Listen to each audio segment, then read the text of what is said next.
And chat, how's it going, guys? Welcome back to Pyre. It's been a while. It's been quite a while, a couple of months now. But we're in the last few cycles of the game.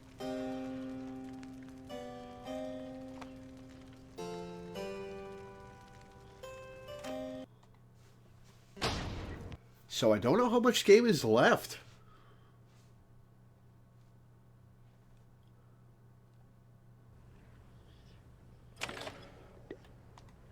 Alright, people to talk to. Oh, Ray. Ray seems very happy about something and has been chanting softly to herself. On closer inspection, however, she seems to be engaged in conversation with the wagon wall. And so, after the rite, he said to me, I think he said to me, farewell. Can you believe it, little brother? He said that. Then he left to go find Master Dalbert, who went on ahead. And so, I think that maybe we are friends now. Don't you think so, too? We have a lot in common, don't we? Friends are supposed to have a lot in common, right? For instance, we're both fighting for those we care about, for those who helped us when we needed it. Is that not so? He is very lucky to have met Mr. Dalbert, isn't he? She falls silent for a time, then... It cannot be that the 8 scribes intended that all of us just have to fight each other all the time. It just cannot be. So many whom we face, they don't like us very much, do they? Because if we prevail against them, it must mean that they cannot go home, even if they really want to. So that's why they don't like us. Back home, when they told me to stop being me, I didn't like them either. You want to know what I think, little brother? I think the scribes put us together in all this so we can learn from one another and grow closer together, as friends. That is what I think, little brother, and I told them so. And maybe the next time I see Almer and Mr. Dalbert again, they will be happier to see me then. She bounds off, noticing you as she goes. Hi, mister. You sense some burden has been lifted from her, and her knowledge of the rites, however informal it may be, has crystallized into a deeper understanding. +1 hope permanently. Nice. Alright, new stuff in the book.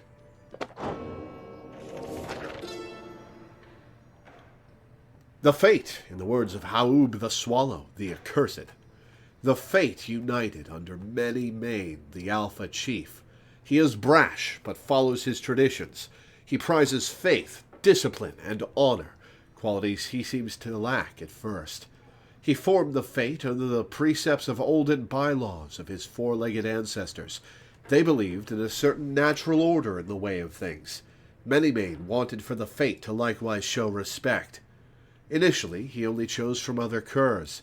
He, however, urged the fate to replenish their numbers from any race or ethnic group thus willing.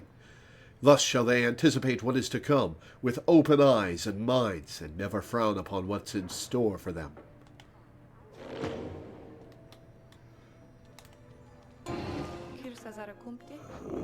Okay, well, we're gonna remember our controls with a practice right.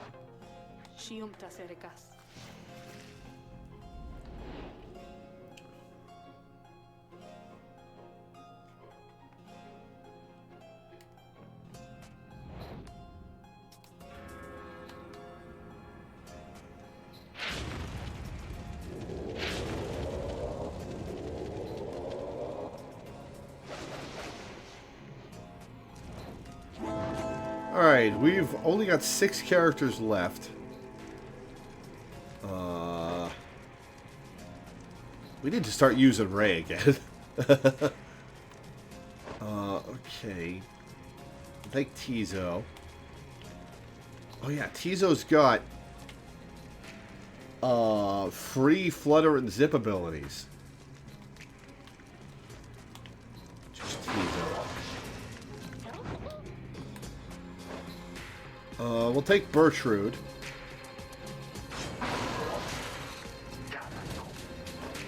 I don't want to use Volfred.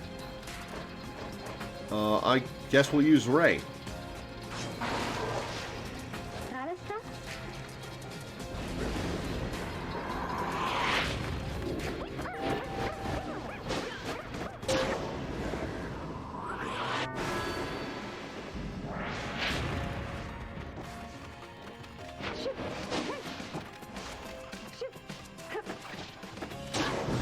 Don't give me pop-ups while I'm playing, game.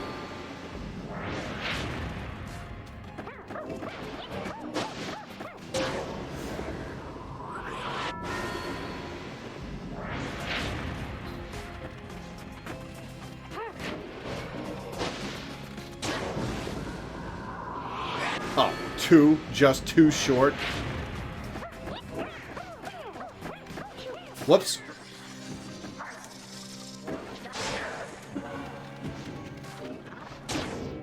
Square is jump. Forgot about that. It's circle that's cast.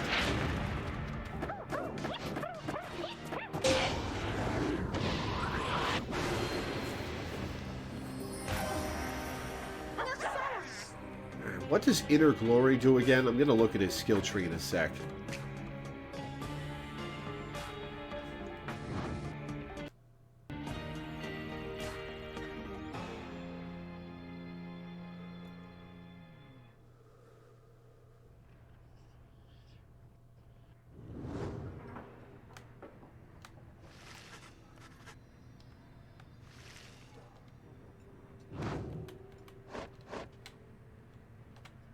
Inner Glory. Okay, it's just flat, extra, flat 10 damage. Cool.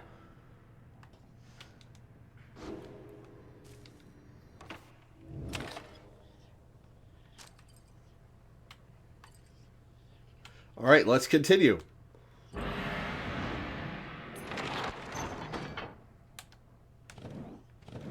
Where are we going? Oh, it's time for a liberation rite. Alright.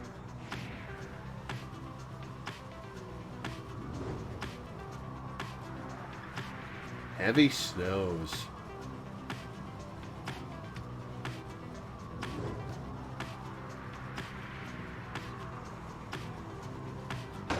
Whoops. No interact prompts.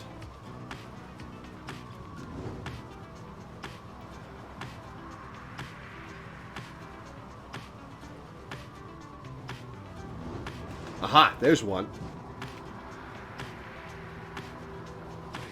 Again we return to the Isle of Kelmer, hidden in this storm. I have met very few who know of it at all, much less have walked upon its stones and sands. The disconcerting tales of the demise of Kelmer Ropecaller, who met his end there on that isle, the imps that swarm and breed across the place today seem not to mind. Having paid witness to the rites firsthand, they have become rather obsessed with it. I sometimes wonder if it is more difficult to conduct the rites with such a boisterous audience. May the Pyre hearts find their way shortly, so that the imps may have the contest they desire. Oh, is that our destination? Oh, yeah, it is our destination. Alright. Before we go there, we're gonna take a look for more, area prompts.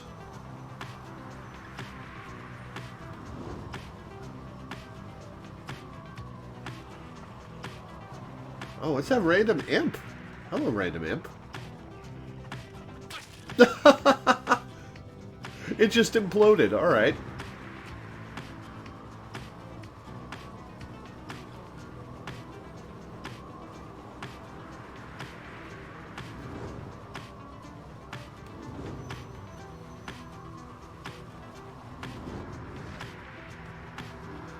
Bertrude expressed an interest in taking this route to the Isle of Kelmer. Ray observes that this current to the Isle of Kelmer is teeming with fish. Let's give Bertrude a buff at Sharp Shoal. Kate, the missing drive imps. Your intentions to explore the eerie stillness of Sharp Shoal were dashed when, on your arrival, several of the wagon's strong-willed drive imps escaped. Fortunately, their disposition toward mischief proves predictable enough, and soon all the imps are once again accounted for. However, Bertrude also has a nasty bite to show for it. God damn it! Pathetic creatures that would bare their teeth against us. You dressed the minor wound, which ought to heal soon. But the incident took much of your remaining time this day, and left both you and Bertrude awaiting its merciful conclusion. Bertrude lost quickness for the next rite. God damn it! So much for a buff. Alright, Bertrude. You notice Bertrude studying the Beyonder crystal. She sets it down as you approach. The mouthy wraith rebuketh our attempt to summon her. She insisteth that we are too young to understand. Ugh. She must be referring to Sandra. It seems that Bertrude may be able to invoke her. Stubborn, that one, possessing of an ancient understanding, olden ways and olden times. Many centuries of history, knowledge of the 8 scribes themselves, held captive there within that green-tinged stone, within that wraith's own memories. Would that we could extract them in some way. Perhaps thou couldst induce the wraith's obedience, reading one, for we she heedeth not. She claimeth obligations unto only thee. Although... She stops and thinks very carefully. The Beyonder crystal is not to be tampered with. Your fellow exiles know that its use is at your sole discretion. She backs away from you, still thinking to herself. Ignorously our inquiries about this, reading one. Our reasoning has taken us elsewhere. Her refusal to cooperate is like to be an ancient warning of some sort. 'Tis possible that others of the southern bogs know something of her, but we shall not be tampering further with such sorceries ourselves. That the wraith refuseth to cooperate suggesteth her predicament is suitably deserved. She heads out in a huff, but just as the air grows still and quiet, you sense something from the Beyonder crystal. Mouthy wraith, she says. Can you believe it, reader? To be so young and foolish again. Sandra the Unseeing laughs to herself. Your proximity to the Beyonder crystal must have been sufficient to invoke her in this case. That crone of yours is far too curious, I think, but it appears that even she has learned her lesson in this case. Thank the stars, I am beholden to no more than one among you Nightwings at a time. And, thank the stars, it happens to be you, rather than her. And if that crone attempts to lay her fingers on my Beyonder crystal again, I shall just have to torment her dreams till she's my age. That is the wrong till. Do feel free to mention that if it comes up. Now, farewell. You know where to find me, lovely reader. She vanishes. It seems that Sandra proved resistant to Bertrude's tampering. If so much history is trapped within the Beyonder crystal, there it shall remain for the foreseeable future.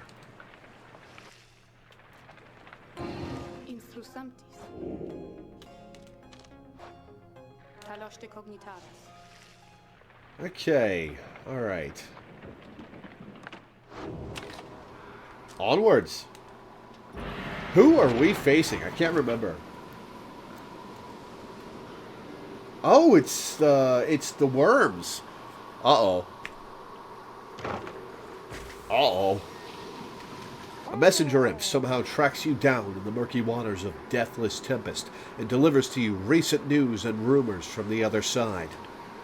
Specifically, the imp shares details regarding Pamitha and what became of her since she was liberated at the fall of Solium.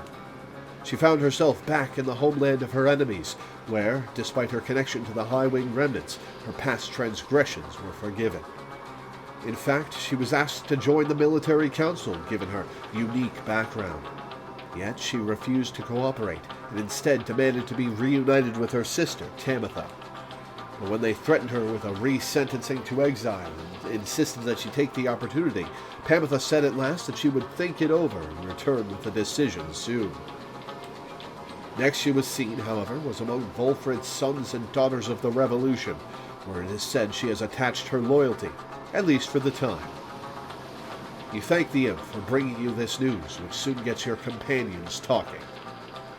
Never once before had this knight felt even a thing for our most bitter enemies, and yet, having known Pamitha proved eye-opening indeed for this knight. I wonder where her sister is right now. I'm sure she cares for Pamitha. I'm sure of it. We suspect the ancient enmity between the winged and the flightless shall not be soon resolved, if ever at all. I hold to hope that both the Thane sisters one day soon shall join together as part of our good cause. The two of them can help lead us toward a brighter future. Well, Tamitha's not going to help. Are you crazy? Tizo wishes for Pamitha to find her way and her sister in the Commonwealth. I hope she and her sister get a chance to set things right between the two of them, or that she finds some peace some other way. In spite of some mixed feelings, the news of Pamitha's liberation fills you and your fellow exiles with resolve. Companions gain hope for the next rite. Hell yeah.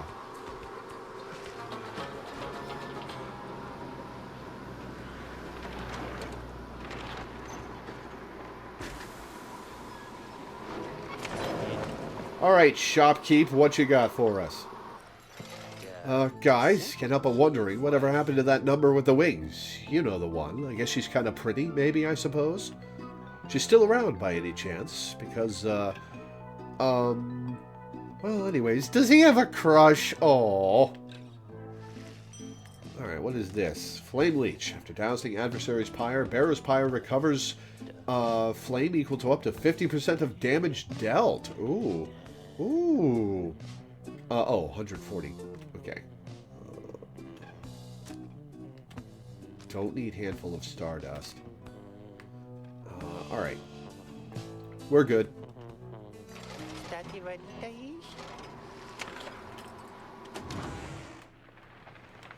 Alright, let's take on the Pyre Hearts.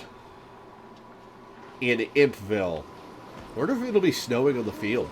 Once more you have returned to the Isle of Kaelmer, and your companions stand ready beneath a still night sky, awaiting the commencement of the rites.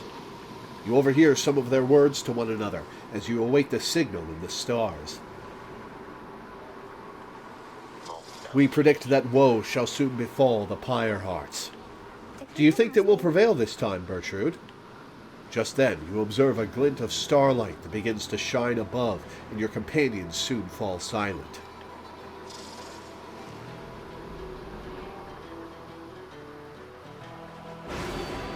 Well, we're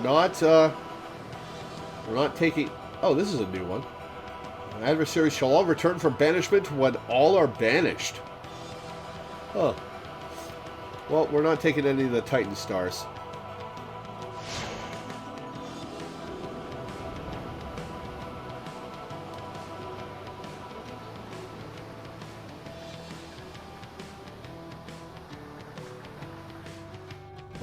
Hear me, you exiles of the night. Yeah, what's up?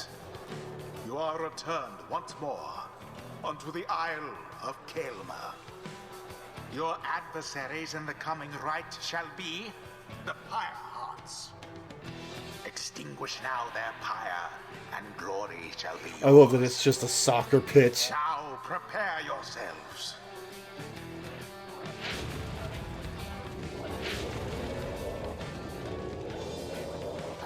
You!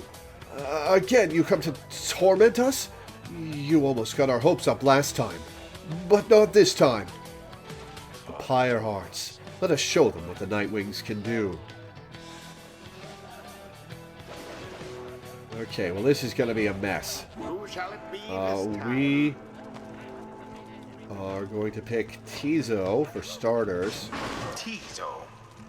We're not going to use Bertrude, I don't think. We'll choose Ray. Ray. And Hedwyn.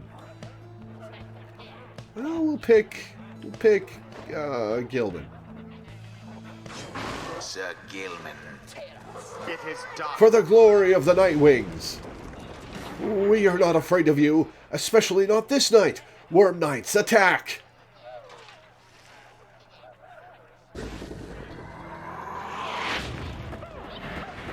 Good. Begin. A favorable Ray start. 27.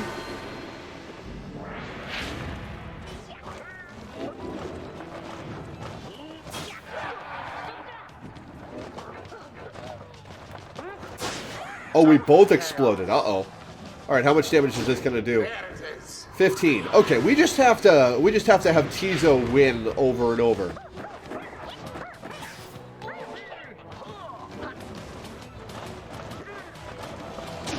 Yes.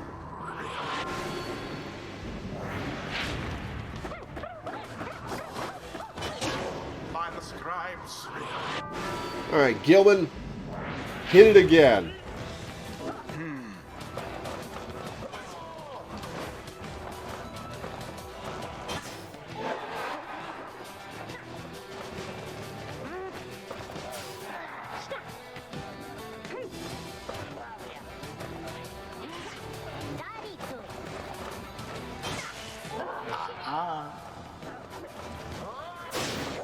Oh. Okay.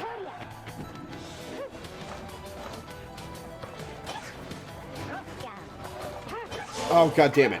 Alright, well, this is going nowhere.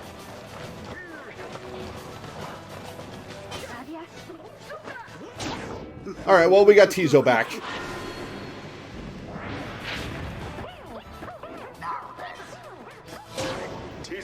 Got it. Oh, no, we have 2 points to go. Right. Once more like that, and we are finished here. Alright, The deluge has plunged into that's fine. We just need Tizo back.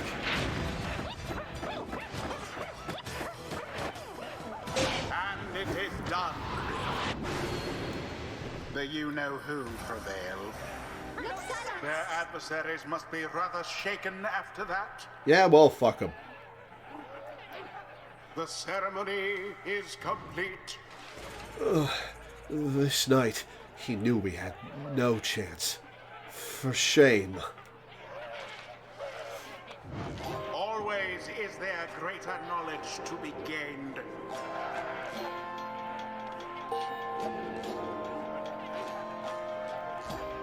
Oh, wait, I needed to not use Tizo. Uh-oh. Sir Gilman's not as foolish. This night wonders at times about why we are here, and which forces have transpired to bring us here together.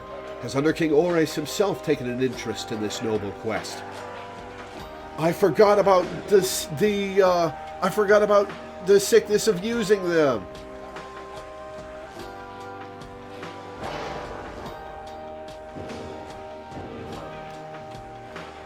Until the Oh, I hope stars Tizo align. is fine for the Liberation Rite. I hope the Liberation Rite isn't next.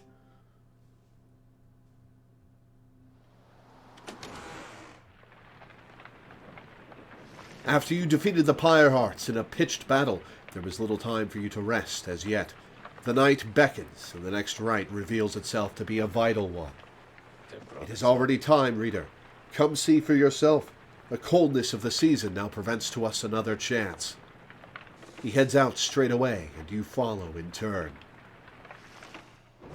Indeed, among the remaining stars, you see one with which you are familiar now burns ever brightly.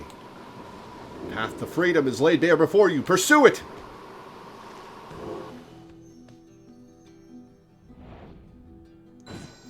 Alright, liberation time. Alright, who's it going to be? It's going to be, it's going to be the witches. Okay.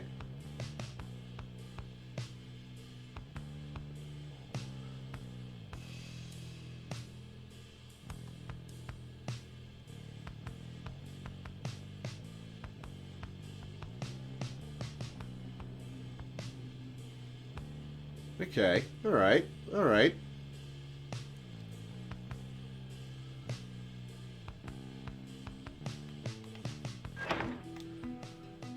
Alright, well, off we go.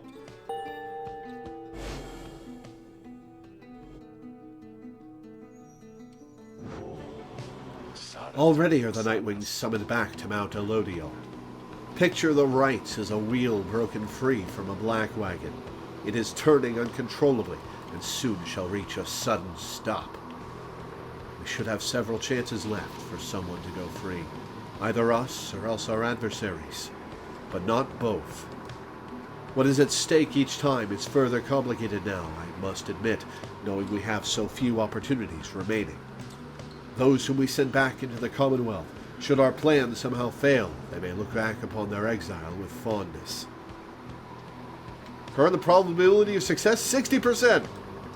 So, returning to the Commonwealth is not inherently a mercy, I don't think. Moreover, there are also those among us whom we count on to prevail in the rites. We need them on the Nightwings, just as much as we need them in the Commonwealth. We cannot simply grow our numbers here, given the circumstances. And so, who stays, who goes, these choices affect us all. No pressure there, my boy. Now, I don't know about you, but I shall go and take my leave for now. Let's set forth again at daybreak.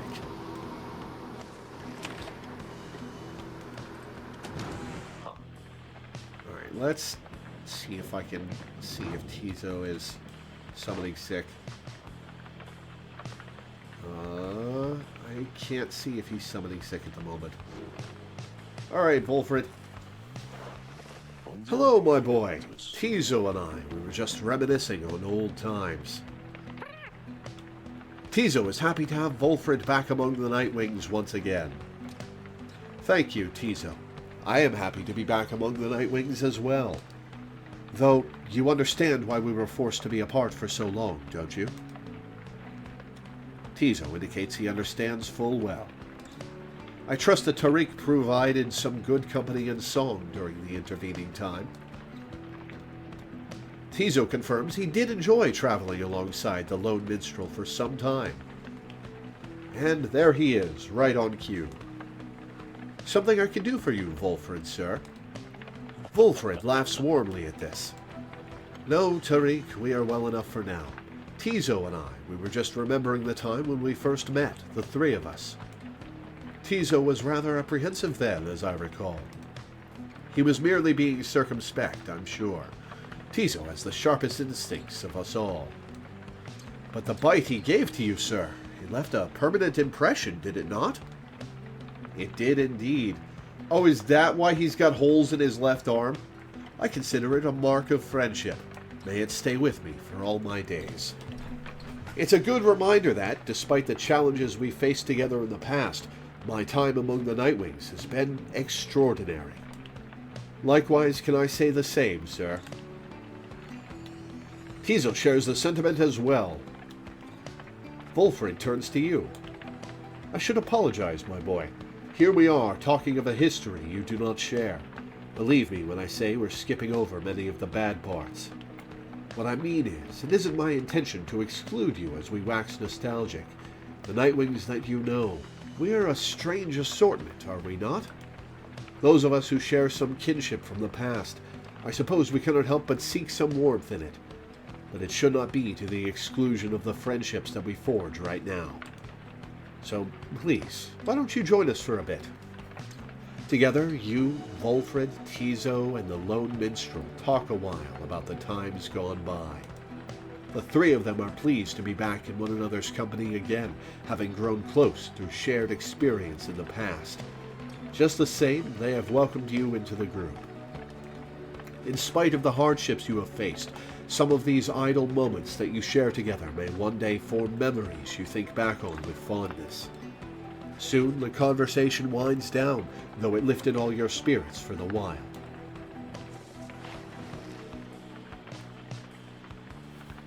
Awesome. All right, let's go.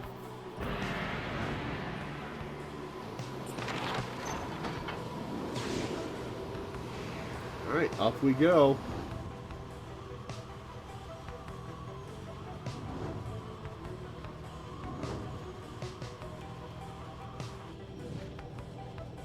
Once more we sail above the fall of Solium. The temple to the 8 scribes awaits us at the summit. None have seen the temple, save for those worthy to conduct the rites there, and myself and my counterpart Celeste. You may then wonder whence it came. The cycle of the rites has turned since the beginning of this age. Over its course, whilst waiting for the cycle's turns, some exiles thus paid tribute to the 8 scribes. I think the scribes may not have wanted such extravagance, or the carved effigies to them along the way. Yet it is for triumvirates to decide how best to honor the rites. They chose to honor them as you see there. How you remember this, of course, whether you even wish to do so, that is yours to decide. The scribes would not want otherwise. Alright, where are we landing? Down at Emperor's Fall, alright. Or Emperor's Ascent. Ray shall gain favor from the scribes if you land here. Good, because we're going to use her. Headwind shall gain favor from the scribes if you land here. Let's buff Ray. You make landing upon Mount Elodial, where Volfred pulls you aside while the others complete the post-flight inspection. He puffs at his pipe before speaking up. Reader, as you know, I now wear the raiments once again. This means that I myself may soon be worthy to regain my freedom in the eyes of the 8 scribes. Know, however, that it is not my wish to go just yet. It is true what could be of some benefit to our plan back in the Commonwealth, but I feel my place is here for the time being. Perhaps once the Nightwings are on a surer footing in their path, my time shall come. Those are my feelings on the matter, and I wanted you to know. I shall, of course, defer to you. Our path is not to contradict the reader's will. Anyway, I trust that all of us, yourself included, shall find our freedom. If not soon, then by when all of this is over. Seek the Nomad Scribe's favor. Having completed the post-flight inspection, you and Ray visit the monument of Gol Golathanian here in Emperor's Fall. Is this all part of your plan, O scribes? I know I need not ask, just as I know the path you have laid out takes many, many turns. Please, help us navigate that path. My friends and I, we wish to find our way, together, with your blessings. Soon she is finished paying her respects. You return to the wagon in silence, feeling as though Gol Golathanian has shown you favor. You soon shall ascend the mountain, though there is time now to pursue your vocations. Ray gains +2 hope for the next rite. Hell yeah. Vocations. Search for valuables. Teach your fellow exiles to raise their individual rank in the rites more quickly.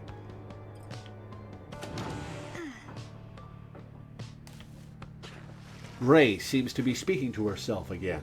She is unaware of your presence, or shows no sign of it at least. Mercy, freedom, they are intertwined.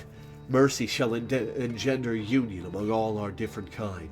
Mercy shall engender union among all our different kind. She is reciting passages from the Book of Rites, though, to your knowledge, she cannot read. Freedom to the worthy. The downside cannot let us all go free. Thus, freedom to the worthy. Has somebody read it to her, or is she just having visions again? Is that not so, O Saint Triesta? Is that not the conclusion which you formed with your 7 most trusted friends? She pauses for a while, as though listening, and nods her head from time to time. Yes, I see. Well, I am ever grateful to you, Saint Triesta, for your guidance and your presence. And I wish all of your friends safe passage there among the stars. It must be so very beautiful out there. With your wings you can fly freely, can't you, Saint? You can visit me at any time, come and go as you please, from the stars all the way here. You do not need a pair of wings in order to be free. I know. And yet, sometimes I wish I was like you, or like Miss Pamitha. But I know I am the way I am, because I'm meant to be this way. And I know that you are always watching. So thank you, Saint Triesta Tithys. Thank you, and your friends. She wanders out into the afternoon, leaving you there to consider her words. In the Commonwealth, her unwavering faith in the 8 scribes would have been seen as a delusion. Such prayer or communion was forbidden. The scribes were mythical figures, but even they worshipped the stars, and it was the stars that lighted the way for the founders of the Commonwealth, or so its leaders taught. Alright, vocations. I guess we'll... Mentor companion. Why did I just get a Jodariel silhouette? She's been gone since the first cycle.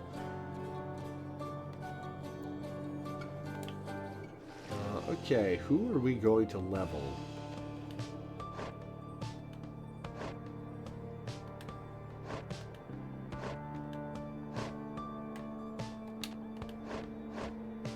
I guess Ray. Who am I thinking of sending? Well,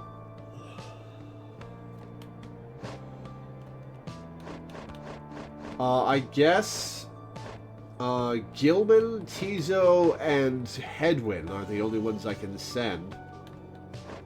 So probably Hedwyn. I'll probably send Hedwyn. So let's mentor Ray. Me? Oh, of course. Please tell me something I don't know, for there is lots of it. Illustrate to Ray some of the intricacies of the rites, focusing on how all three in a triumvirate can move and act as of one mind. You sense she grasps some of the concepts. Wait, is it their EXP? Or is it how many rites they've conducted? The teachings of the 8 scribes. I hear them now less faintly than before.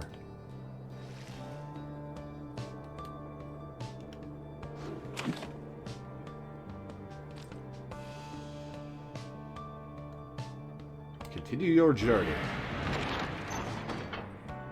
Alright, another set.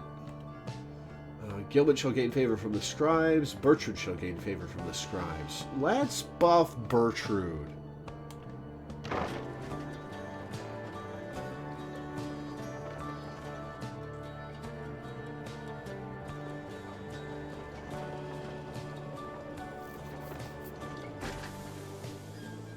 En route to the mountaintop, you pass by a monument to Under King Ores, and Bertrude happens to take notice. Ye ancient gods who flit among the stars, grant thy boon on sandalwood, if one is to be granted, for he shall put it to good use. Well, he's not ready to be sent back, Bertrude. He seems to still believe in ye, to some extent at least. Thus shall we do the same, for now, and honor thy traditions. Soon she has finished paying her respects. As you prepare to continue your ascent, you sense that Under King Ores has shown her favor. +3 glory. Ooh.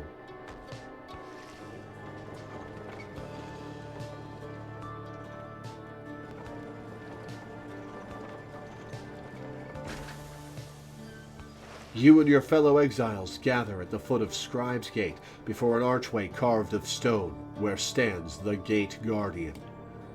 Greetings to you, Celeste. I see the exiles of the Nightwings have returned, even as the cycle of the rites begins drawing to a close. The Nightwings accept this as the will of the scribes.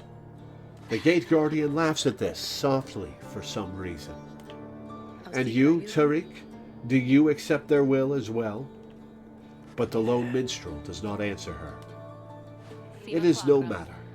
Now, Nightwings, each of you come forth and state what it is that you seek whilst crossing Scribe's Gate. One by one, the Nightwings declare themselves. You all pass through as before. When Volfred takes his turn, Celeste stops him. You.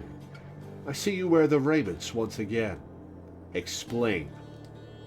The cycle of the rites is ending. While I do not know exactly why, I have my fears. One of my contemporaries, he who fell from the summit long ago, he lives and seeks his liberty again. He stands against us now and believes his triumvirate to be the true Nightwings. I remember well the contemporary whom you mean. Then the Nightwings stand divided. Yes, and so I wear the raiments once again, in case that it may help to right this wrong. For I am Volfred Sandalwood, and I seek liberty for each of us, so that one day we all might stand shoulder to shoulder on the other side, and bring our freedom to the people there. She considers Volfred's words for a moment. I see. Then move along. The guardian of Scribe's Gate regards you all, and then she beckons you onward. The 8 scribes bid the Nightwings welcome. Go forth with glory. Celeste? What is it, Tariq? The will of the scribes. Long have we both followed it. I think you would agree. In equal measure has it drawn us close as separated us. Oh, what's happening here? But if their aim now is to keep us apart for another age or longer, then no, I do not accept their will. You blaspheme, Tariq, and at the gate no less. But the lone minstrel simply puts his hat back on. Then may the scribes themselves admonish me.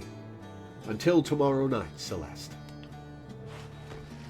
Someone's in love.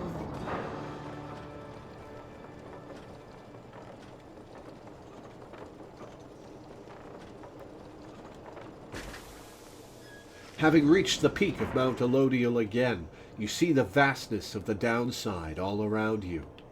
It leaves you deep in thought regarding which of your companions ought to go free this night, as Pamitha did the last time. Anything new with the slug market?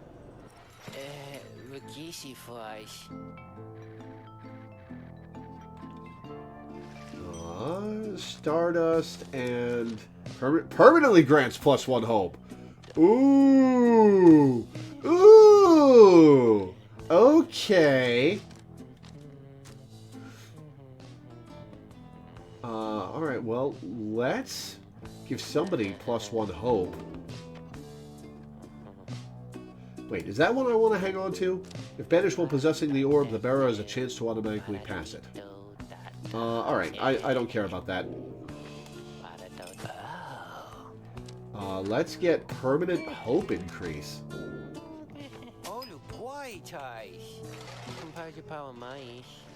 Age revealed. Downside climate. Volfred looks up as you approach and smiles. I never thought that I would say such things, my boy, but it is good to wear the raiments and the rights once more. The march of time does have a way of healing certain hurts. Besides, the Nightwings of today, we are a very different beast than the triumvirate which took me in almost a decade ago. Ours was a triumvirate of exactly 3. Well, 4 with Tizo, who proved to be an exception. Though, historically, the Nightwings never took on more exiles than needed. I have mentioned my predecessor, Brighton, and my former companions, Erisa and Orlek. Perhaps naively, I had hoped my time with them would not be relevant directly to what we now attempt. But seeing as our stories are now intertwined, do let me know if there is more you wish to learn of them. Absolutely! Spill it.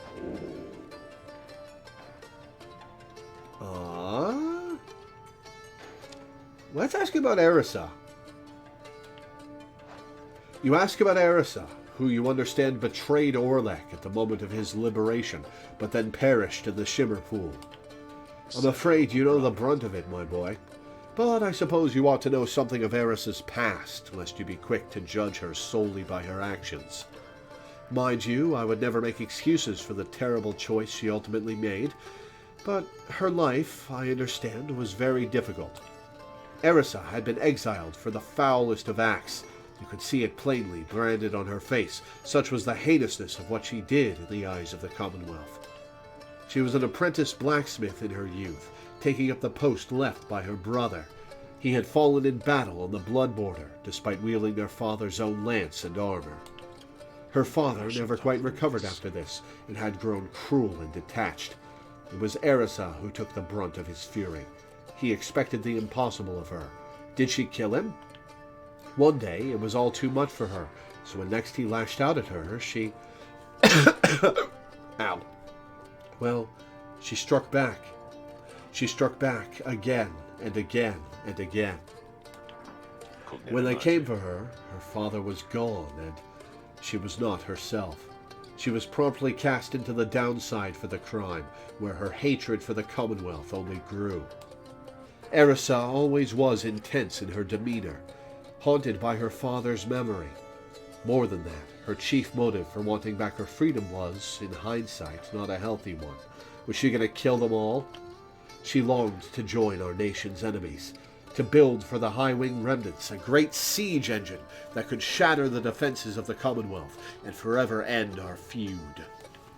What she ultimately did to Orlek, it was an act of pure and thoughtless desperation. I do not think that it was simply evil, nor do I think that it was personal. I often wondered, though, if In her final moments in the Shimmer Pool, she understood what she had done and the depths to which she had fallen. For years, I must admit, I hated her, but now my only hope is that she found a peace untenable during her relatively short life in the Downside and the Commonwealth.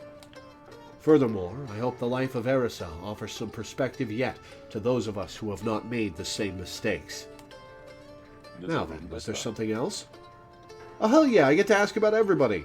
Let's ask about Brighton. That was so much detail to these characters. Especially someone who doesn't show up on screen at all. Ask about Brighton. You inquire about Brighton, who you understand was liberated prior to when Volfred first joined the Nightwings. I never met Brighton in person, but I know him rather well by now. Though, for that matter, my boy, so do you. So do I? He studies your reaction for a moment, then... Brighton was born wealthy, but not special otherwise. You would have no reason to have heard of him. He was exiled for negligent misconduct. I do not know exactly why, and I do not care for spreading rumors. I first heard of him through Erisa and Orlek, who found in me a suitable replacement following his liberation. They spoke little of him. Orlek gave the impression they did not see eye to eye, but he assured me I soon would hear from him myself. Indeed, as I became accustomed to the book, which you know well by now, I soon began to hear the voice. Volfred looks at you, as if to see if you yet take his meaning. You see, my boy, after Brighton's liberation, he assumed a new identity within the Commonwealth, and a new responsibility to the Triumvirate which liberated him. That voice you hear from time to time, whensoever the stars align, it's his.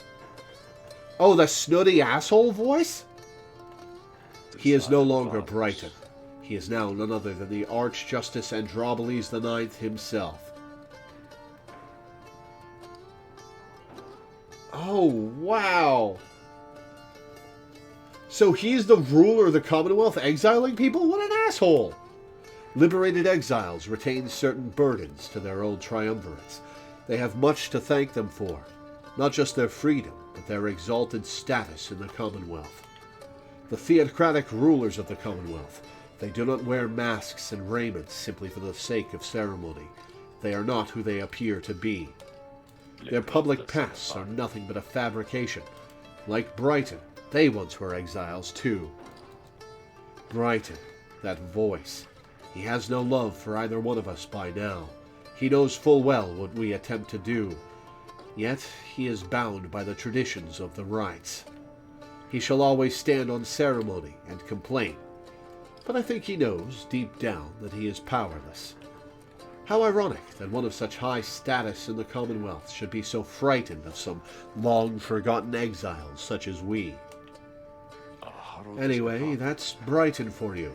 He must have seen in you the potential to be one of his staunch supporters for a time. If that's a path you'd wanted to pursue, I should apologize. Now then, whom else should we talk about? No, screw that guy! He's a dick! Alright, Orlek. You ask about what Orlek was like when he and Volfred first became acquainted. Volfred remained silent for some time. I was very, very sick, you know, when I first landed in the Downside. The long trip down the river must have been a little much for me. It was Orlek who found me. He could not have known of my capacity to read before he revived me. He was a physician. A doctor? He was a doctor?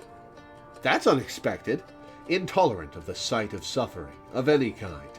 Not just any physician, mind you. A gifted, highly decorated one. He served on the front. Back then, skirmishes erupted frequently, and those such as Orlek, they had to deal with many casualties on either side. In time, he said he grew repulsed by what he saw. This sowed in his heart a yearning for an end to all the bloodshed. So he tried to use his status to negotiate a treaty with the High-Wing remnants. It must have gone about how you'd expect. He was given direct orders to return to the front, but when he refused to soil his hands again, they cast him to the downside. Here he gained the notice of the Nightwings, and before long he grew to be one of the finest rites conductors anyone had ever seen. He was instrumental in the liberation of his companions, whose roles in the Triumvirate were later filled by Erisa and me. In time, Orlek's own opportunity for freedom had come up. He longed for it, so that, with his exalted status, he might stand a better chance of negotiating peace. However, on the evening of his liberation, well, you know the story from that point. The narrators figured out that you're coming for him specifically. Yup! Volfred breathes a heavy sigh. He and I were kindred spirits for a while. I could not bear to think that he was gone. And now, I still cannot entirely believe that he is back. He is our adversary now, transformed, grown cold. Still, part of me is happy that he lives. Make no mistake, of course, I shall not be swayed against our plan, not by Orlek or anyone. As I have said before, we share a higher calling now. As for Orlek, he wants his freedom still, although I wonder if he still remembers why. Anyway, was there something else, my boy? That's everyone. You bid Volfred a good afternoon, and leave him with his memories. My pleasure, reader. Reflecting on the past from time to time helps demonstrate how far we've come, yet how much farther we have yet to go. Book! Downside climate, in the words of Jomur Menimane, the Alpha Chief. I know of no polite way to describe the climate here. It oppresses every living thing, except, perhaps, the native flora in a few specific areas. Once more, the recommended course is to keep moving. Moving keeps you warm when it is cold. Or, when it is very hot, you use what strength you can to move to somewhere you can think and breathe. The weather in the downside seems intrinsic to the different regions, which my good friend Molten Milite shall describe. Intrinsic to the regions? It's snowing everywhere now. Shelter can be very difficult to find, and you cannot stay in it for very long. Perhaps, however, shelter can accompany you rather than constrain you.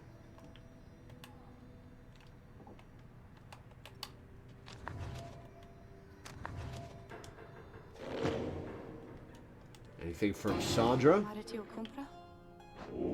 Nope, nothing to talk about with Sandra.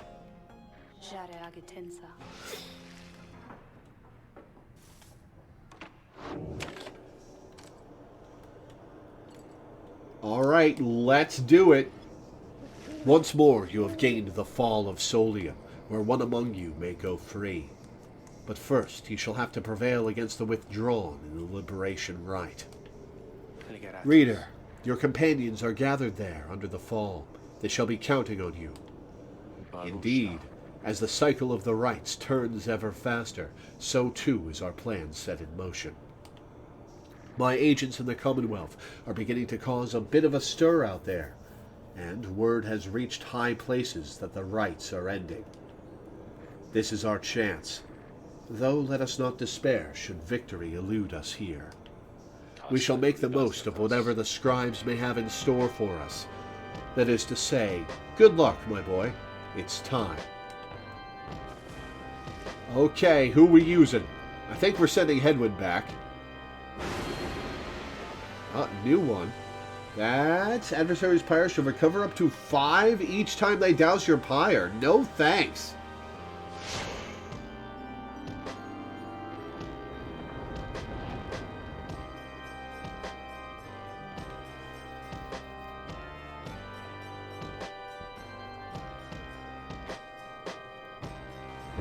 Once more, the Nightwings gain the summit of the sacred Mount Aladiel to conduct the liberation rite, even as the stars themselves abandon you.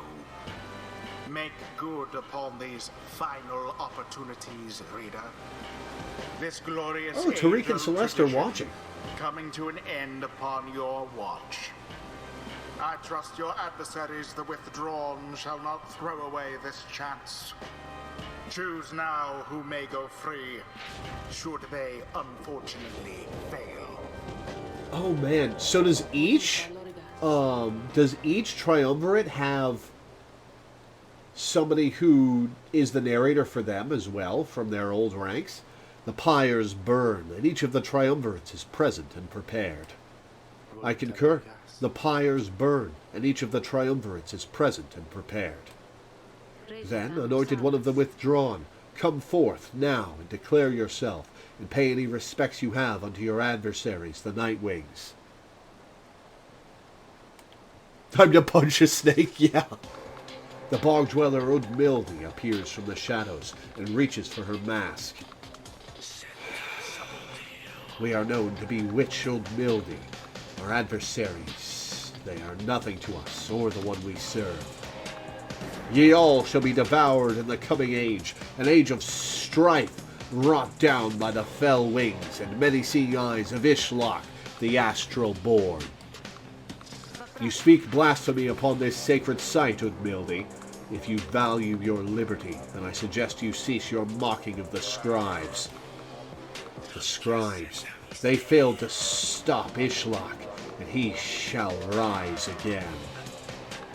As for ye Nightwings, ye are of no consequence in Ishlock's grand design. She dons her mask once more. Soon we shall return unto the land which Ishlock shall usurp, where we shall offer him our blood and that of many, many others. Okay, 3 witches. Nightwings, your decision. On whose behalf you shall conduct the liberation rite. Reader, I would ask you to choose wisely, but I am sure you know no other way. And you, prepare your song, Tariq. Of course, Celeste. Whom do you intend to liberate? Oh, okay. Hedwyn, Tizo, or Gilman. We're sending Hedwyn back.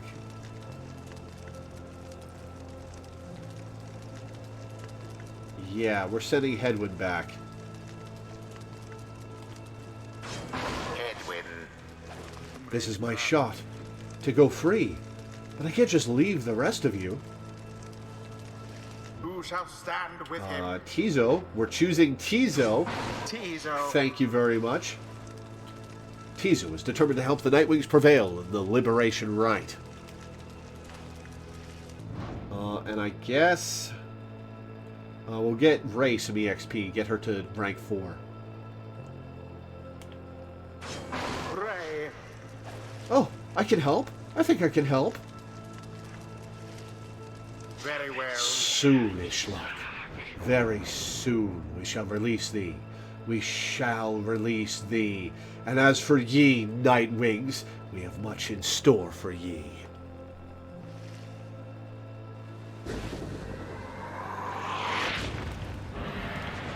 Commence.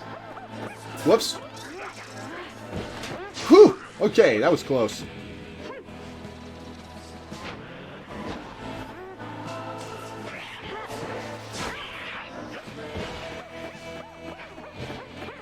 What? Come on! Respawns just in time?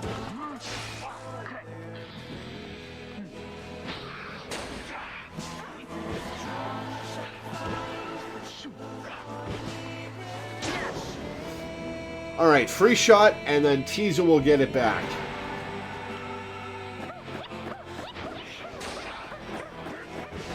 What? It was covering it? Oh, come on.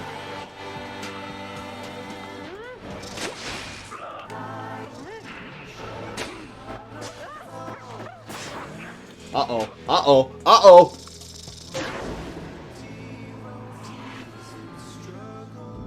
Wait, we started with 80?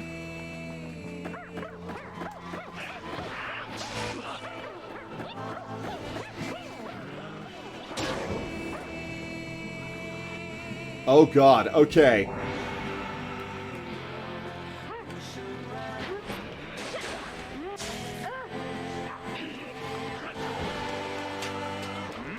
Oh no. Uh-oh. Ishlock, We invoke thee, for we seek thy ancient strength. Befoul our enemies within thy blood. Damnation to the Nightwings. Damnation to the scribes. The invocation of Ishlok. Your adversary witch Udmildy's curse shall summon forth dark pools of banishing ichor, wheresoever any exile is banished here this night. Uh-oh. Uh-oh.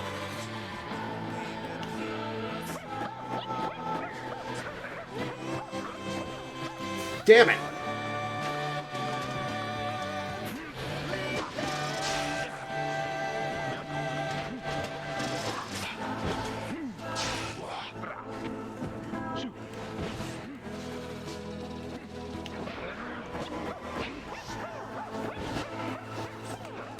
Okay, okay.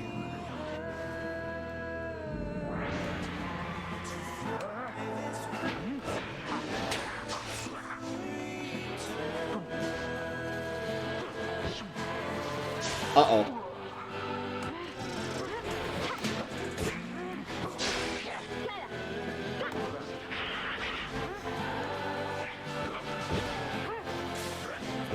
Come on, come on. No! Okay, well, we got Tizo back.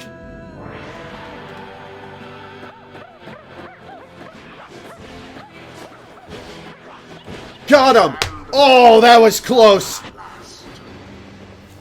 The Nightwings proved their worth. Oh, that was close. They surpassed their adversaries in the end. Whew! Thus ends the liberation rite.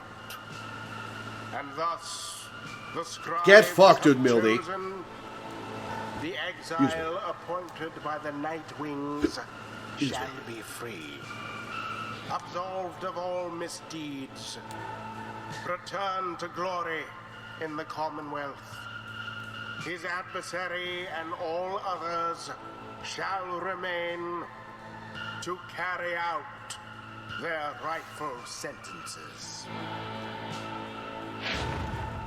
I wonder what the final party size will be. Will it end when there are only 3 of us left and we send the last person out? Or will it end when there are 4 of us and there's only a triumvirate left? Or maybe before then? Know that this affront against Ishlok has been recorded, and his vengeance shall darken the skies.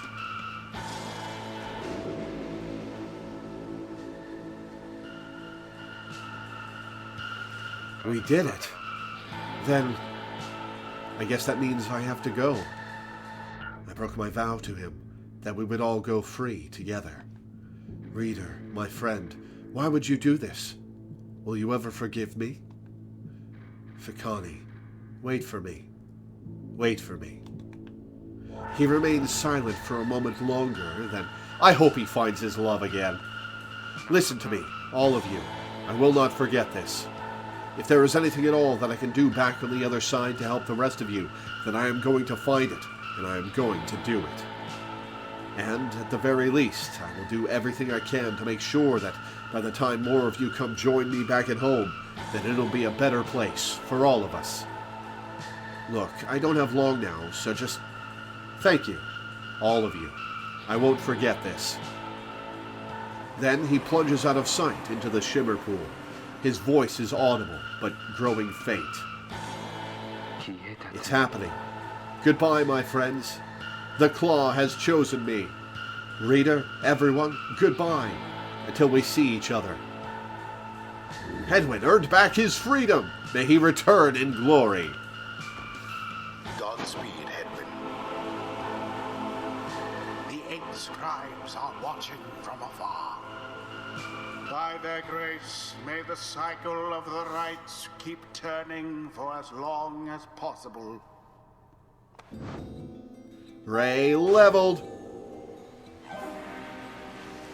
I feel so overwhelmed, I think, because the scribes, I think they speak to me and lift me up whenever I begin to think that I am going to fall. Alright, so Ray is banished while jumping. She shall instantly return at the origin of her jump. Ray jumps and power jumps farther than usual. Brief charge up time before Ray can cast her aura is greatly reduced. Which do I want?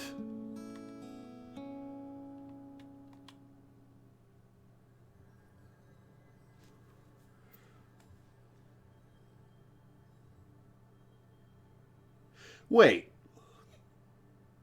Why didn't I go for Dark Vigor? Oh, because of webbed feet.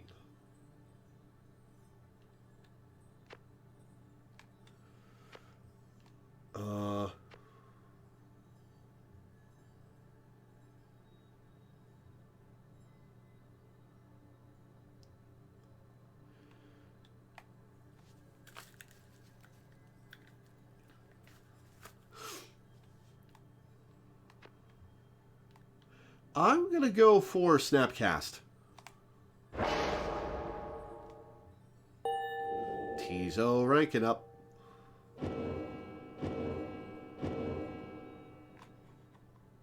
There are only 5 of us left. So at most 3 cycles. Until the rites begin anew.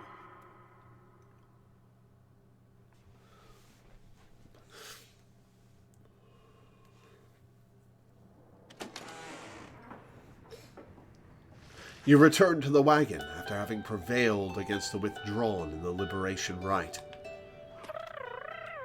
Tezo wishes Hedwyn a safe journey home. Do you think Hedwyn is already home? You succeeded in liberating Hedwyn, who returned to the Commonwealth in glory. We have but a few such liberation rites remaining. Exactly how many I do not wish to speculate about as yet, until such time as we can better say for certain. Under no circumstances would I suggest this is ideal. However, it is opportunity enough that our plan may as yet succeed. 68%! Although, all of these setbacks, I fear... Wolfred trails off and falls silent. Some of the others exchange looks. They are beginning to understand. With the rites soon ending, everything which Wolfred has sought, both on his own for many years, and now with all of you, all of it may have been in vain. The hush spreads to the others, but not to you. You then proceed to do something that none of them seem to expect. You raise your voice. Each of your fellow exiles turns to you, their expressions asking you a question with no easy answer. What are we going to do? As you meet Sir Gilman's gaze, the words for the occasion begin to crystallize in your mind. You are searching to find the right words, as all your fellow exiles are looking to you now. Search for the words to say to your fellow exiles, interact to gather your thoughts, interact to consider different angle on this. I'll interact to consider what to say, or... Are you going to give me the hit prompt for the other one? Interact here to consider what to say. You tell them that you all have stood... Press the red seal to lock in your speech. You tell them that you all have stood together time after time throughout this quest, and are now poised to seize upon a glorious opportunity.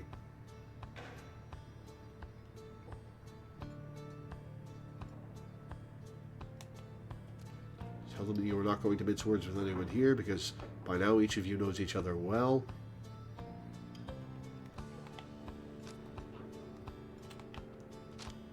Tell them that you all have struggled to come this far across the downside. Together time after time, and are now poised to seize upon a glorious opportunity. I think only a hollow fool would turn back now. Rude. And are now poised to seize upon a glorious opportunity. I'm going to say we've all stood together time after time throughout this quest. Your path to freedom still is laid bare before you all. True freedom is not waiting for you in the Commonwealth. Path is difficult enough without the added burden of despair, but let's see what the first half will be elsewhere. None of you pursue this quest with any guarantees. It is a quest you all knew was unlikely to end well, or one cannot assume that it would have a happy outcome. Okay, let's not say those.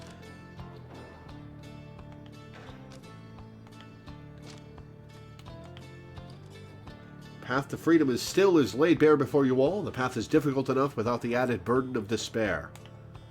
Meanwhile, the stars and chills transpired.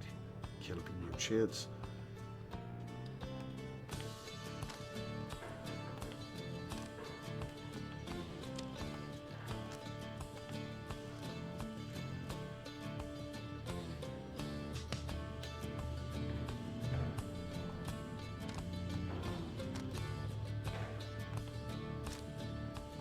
Commonwealth is already in upheaval. There you have unfinished business to conduct. The injustices committed on the other side cannot continue. Now is the time to stand and fight the forces that oppose you, for your own sake, for those who live oppressed.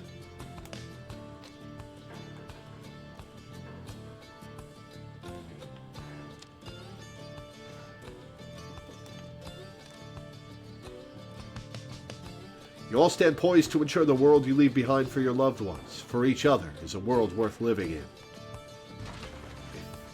Man, this keeps going.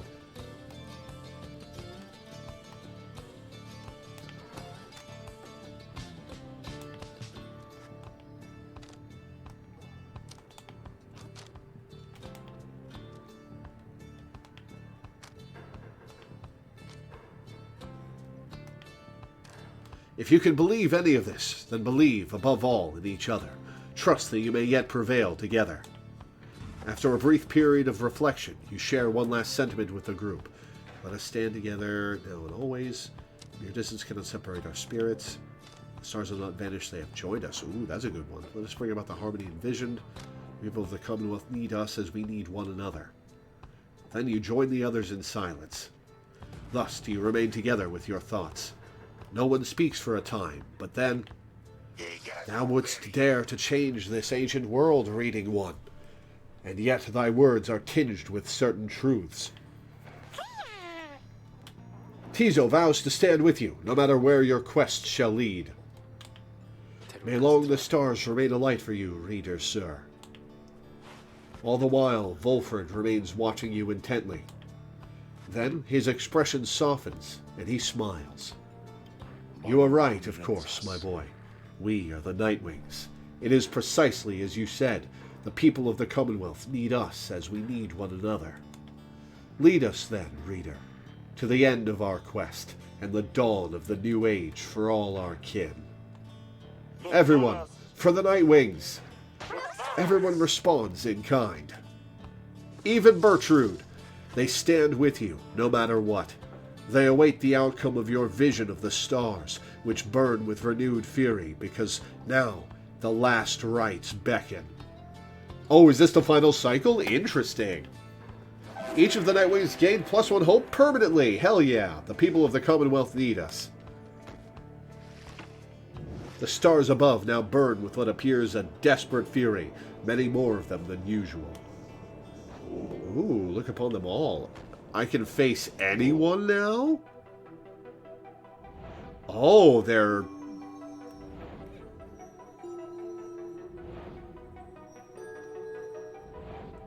They're all open. I can face anyone in this final cycle. Alright.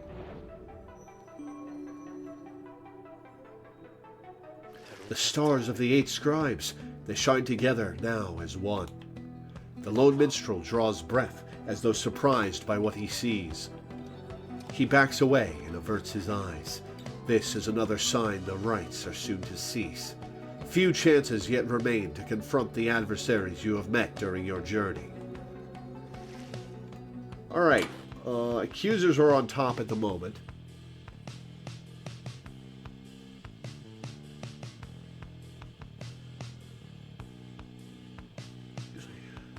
The Pyre Hearts are not going to be part of this next rite. The Curs, the Fate, or the Accusers, which I believe is a group of humans.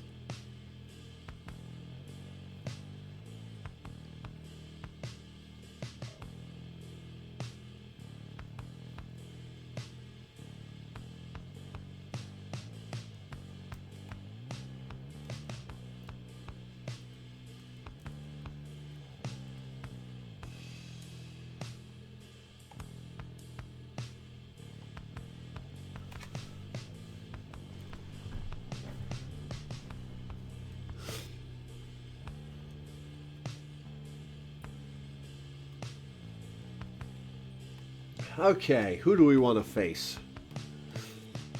Let's beat down the Accusers. I think the Fate will be easy to beat if we can beat down the Accusers and the Dissidents to get Fate on top. Ooh, but if this isn't the last cycle, We're going to face either the accusers, the dissidents, or the fate. I think we go after the accusers.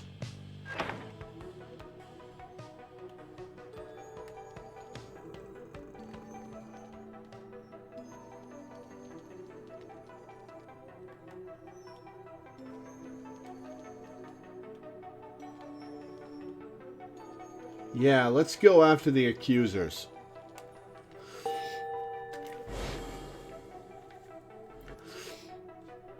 We will not use Tizo in this next match. So we soon shall square against Lendl the Liar and the accusers. Him I know all too well. Perhaps you noticed that he doesn't like us very much. He then tells you what he knows of your next adversary. Lendl the Liar, the first adversary you confronted in the Rites, not long after you took your first steps on the path to freedom. A former constable of the Commonwealth, he gained a reputation for his strict and brutal manner. By any means, he always caught the crook. Once, he arrested a civilian who hated him on suspicion of theft of Commonwealth artifacts that had gone missing. Lendl discovered the artifacts himself in the civilian's home. The suspect soon was exiled. Still, he denied the charges, even as they cast him downriver. The case... Oh, he's a corrupt cop, I see. The case was investigated further, though too late. Suspicions turned to Lendl. It turned out he planted the damning evidence himself. So he was exiled in turn. In the downside, he soon became acquainted with the Rites, having heard of all of this from several people in high places. He asserted himself as the de facto leader of the accusers. They bent to his aggressive nature and prevailed many times under his watch. Yet each time his chance at liberty arose, the Nightwings either defeated him or simply did not show. He wishes more than anything to outdo the Nightwings, perhaps even more so than to be free again. Let us give him another opportunity. For now, have a good night, my boy. You bid Volfred a good evening. At dawn you shall take flight again.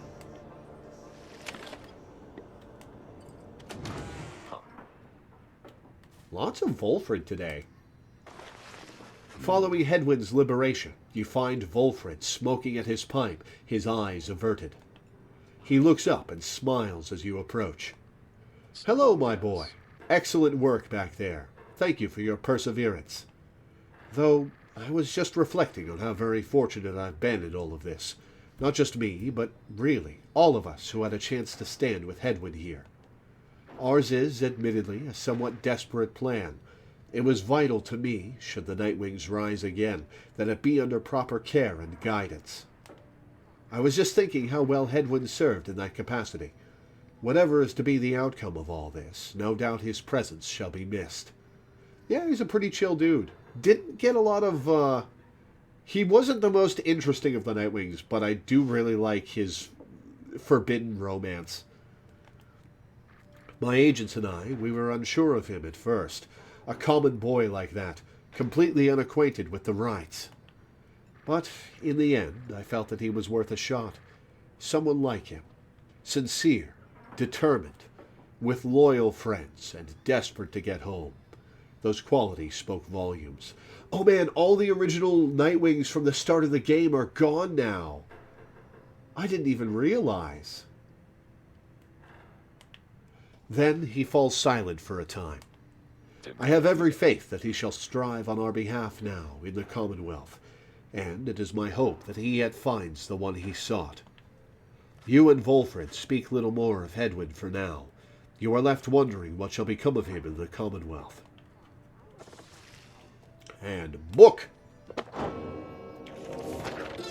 On Worth, in the words of Triesta Tithys, the Blessed Born. The fallen empire of Sar was ruled according to an ancient bloodline thought to be infallible. Our society shall instead be by those who earn the privilege.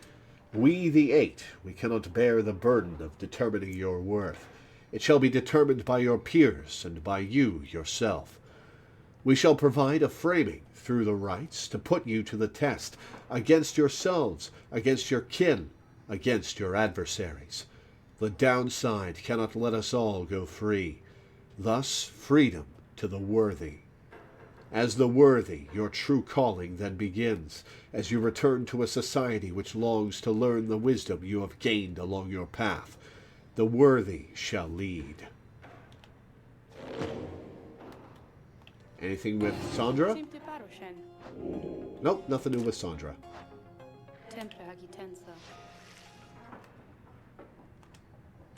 Alright, before we proceed, I'm going to take a quick break. Have a drink of water, go to the bathroom. So I'll be back in a few minutes, guys.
Alright, I'm back. Let's continue.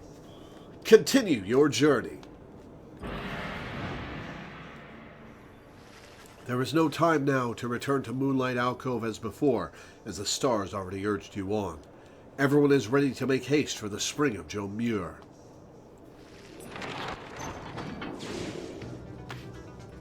Alright, let's look for any interact points. Aha!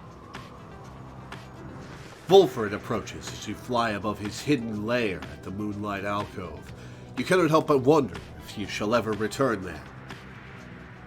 Our dear alcove. I've asked my agents to break down the place.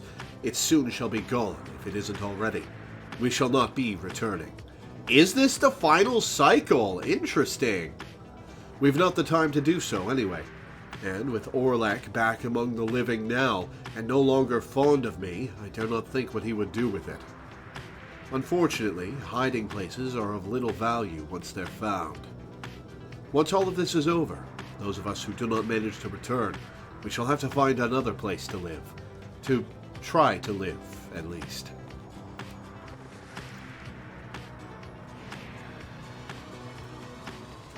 Yeah, the music in this game is so good.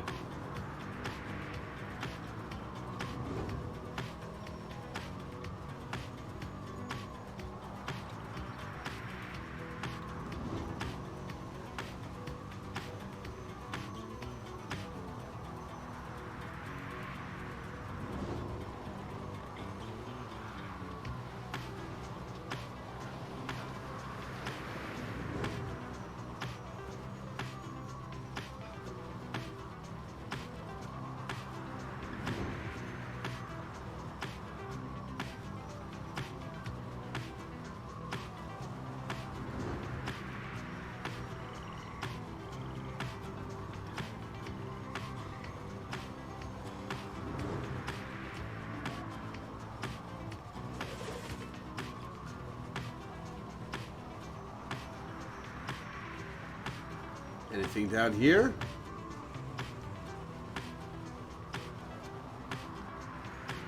Alright, Glue Hive.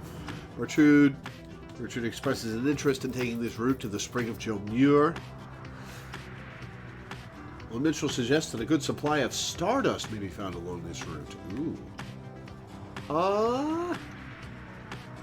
Let's go with Bertrude. We don't really need stardust anymore.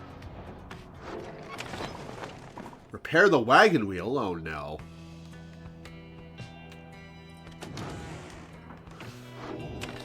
Man, Bertrude is just bad luck. In spite of having checked earlier, you realize the Black Wagon suffered some damage to one of its wheels. Bertrude is already working on repairs, but not having much luck. Most disagreeable this matter, so thy aid is warranted. Hours later, the wheel is fit for travel again, although fixing it seemed to take a toll on her. Bertrude lost hope. Man, all the Bertrude paths are cursed.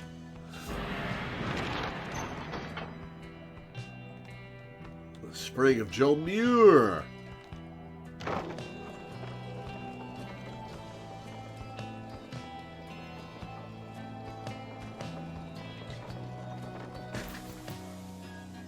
Stop the wagon, now. Or are we about to fight Orlek? The Black Wagon is shuddered to a stop en route to the Spring of Jomur. There is some commotion as Volfred motions for everyone to be still. Orlek's going to be the final boss, I'm pretty sure. There, ahead. It seems we have a visitor.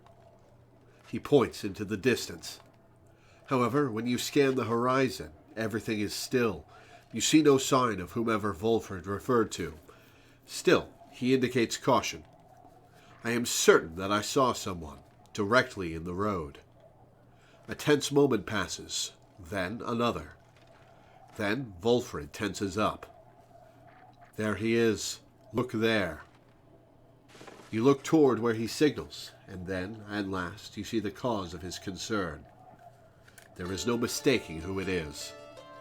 Orlek stands there, near motionless, atop some forgotten rock jutting from the barren wastes a fair distance away. He stands directly on the path of your Black Wagon. Yet he shows no sign of acknowledging the wagon's presence. He appears only to be waiting for something, likely for you all. Wolfred gets your attention, quietly. Well, my boy, I'm open to suggestions here. Orlek likely hasn't come to pay a social visit.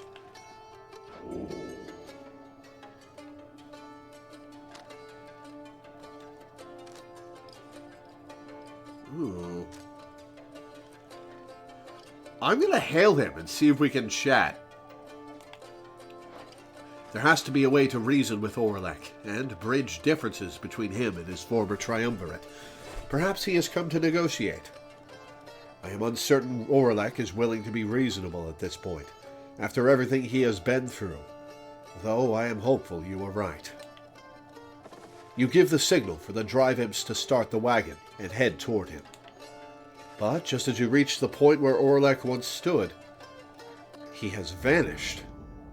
Surveying our strength, perhaps. His motives are plain, but his intentions unclear. Indeed, Orlek is nowhere to be found now. The unnerving encounter causes everyone to fall silent for the remainder of the trip. Oh, what if everybody loses a hope point for this? Oh, no debuff. Cool. Your wagon finally arrives at the spring of Jomur, where still there is no sign of Orlek, or your next adversaries for that matter. Your companions organize a quick search about the premises, leaving you to watch the wagon until the rite's commencement. Alright, Slug Market. Oh, I didn't use the potion I bought. Oh, the Bear's Triumvirate has banished. Adversaries are slowed and cannot use abilities. Okay. Well, we're good. We're golden. Oh, wait. We want the Scribe Snuff for Ray.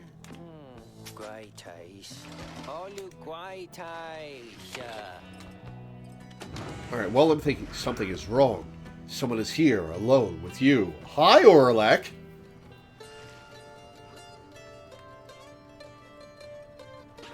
Orlek seems to be examining various objects in the wagon. Whether he has noticed you, you cannot tell. What he is doing here and how he got in unnoticed, you cannot imagine. You watch him go about whatever he is doing, examining all sorts of things that you and your fellow exiles gathered on your journey. He shakes his head. All of these trinkets, this wagon, it is most different now. Ooh, that percussion! Ooh!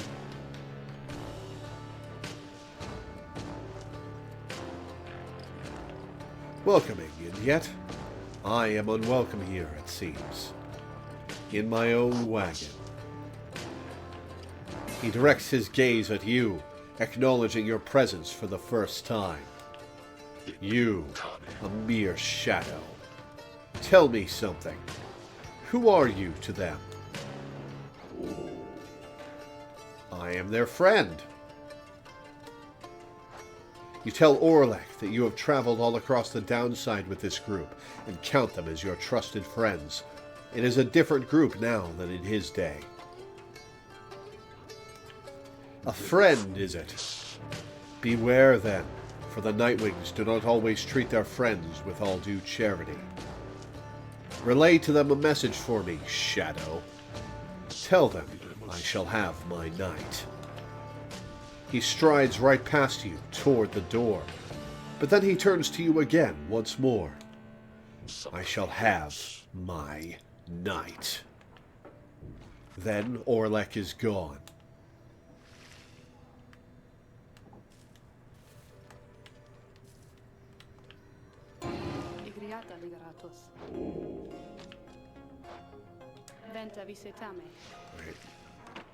Leave and several of your companions return as you exit the wagon. You explain what happened. However, none of them saw Orlek. I believe you, my boy. Orlek, he is unwell. It is good you did not come to harm. Now, let's make sure the same can be said of the wagon. You and the others conduct an exhaustive search in and around the Black Wagon for any sign of objects missing or tampered with, as well as signs of damage or foul play. The search yields nothing. No one finds any sign that anything was moved or tampered with. Even the drive imps seem calm. The incident leaves you questioning your own recollection of what happened. You try to clear your mind, for the rite is soon now to commence. Right, now we'll use the potion. Who are we giving? It's hope, right? Yeah, it's +1 hope. I think we give this to Tizo.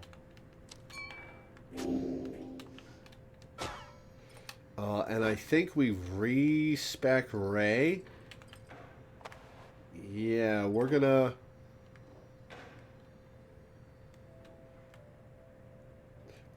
get Dark Vigor.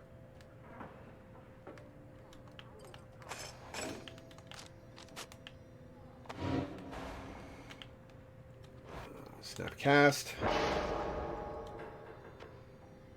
Faster and farther, and Dark Vigor. So now she sprints without using stamina. I think it's Gilman we'll send back next time.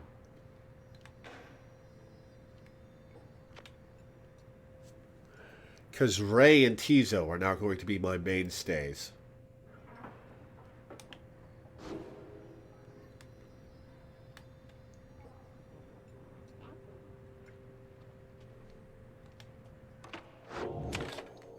All right, let's kick this crooked cop's ass.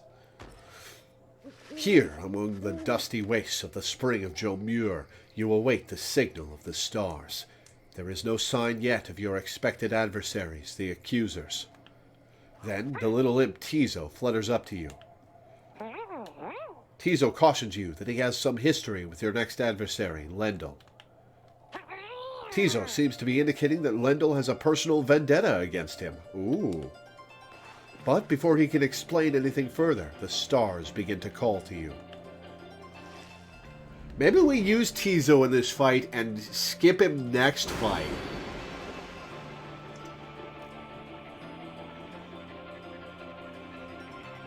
Oh, new one. After your adversaries grasp the orb, their auras shall slowly shrink rather than vanish. Ooh. Man, turning all of these on would be fucking nuts.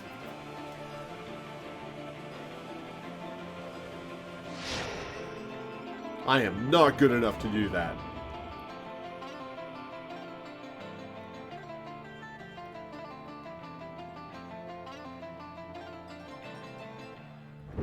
Ah, the infamous raider returns, along with his remaining retinue of miscreants.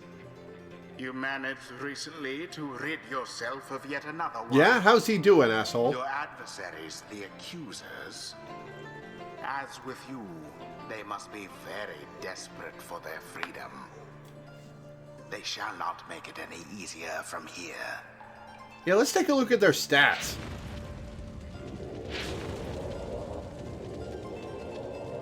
Your companions are assembled and ready for the rites to commence. However, there is still no sign of your adversaries, the accusers. Oh no, are we fighting Orlek again?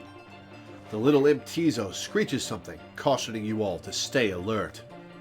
But then, someone leaps forth from the shadows. He grabs at his mask. Aha!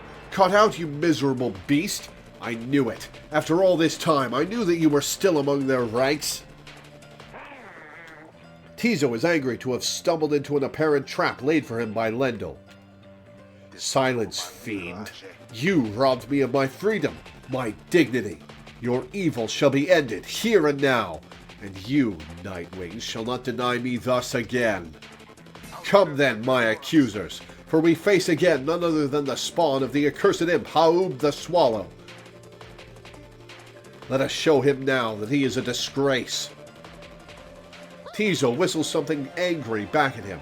Whatever transpired between him and Lendl in the past, Lendl evidently has not let it go.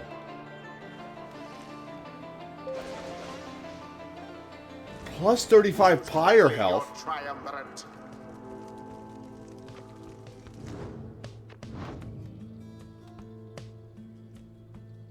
Plus 35 Pyre health, that's painful.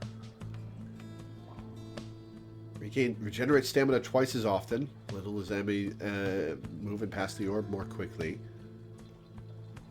Cause banished adversaries to remain banished for 2 seconds longer than usual.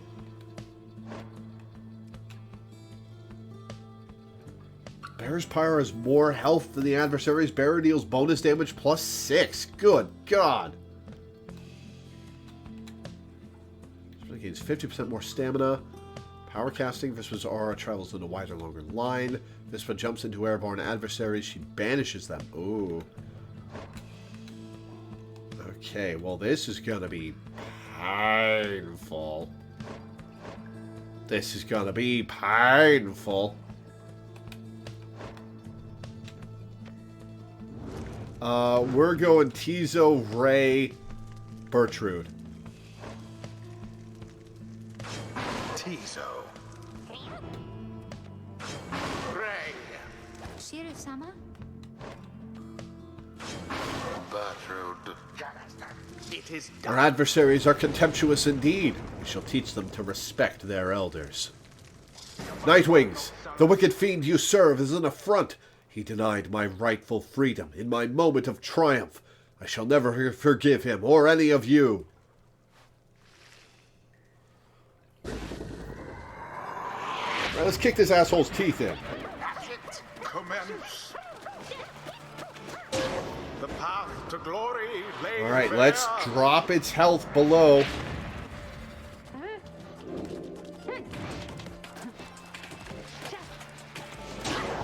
Alright. They're no longer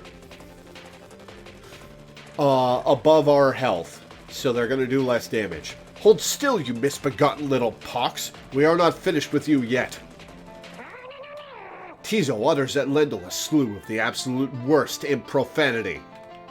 Your curses could not possibly affect me any further, you foul spawn, for you have taken everything from me already. But if I am to be trapped in this forsaken hole with you for the remainder of my days, then I shall see to it that yours shall be as doleful as my own. That Lendl certainly enjoys a rousing speech, though talk means spectacularly done. Alright, the Ray Tizo combo is pretty robust. Splendid.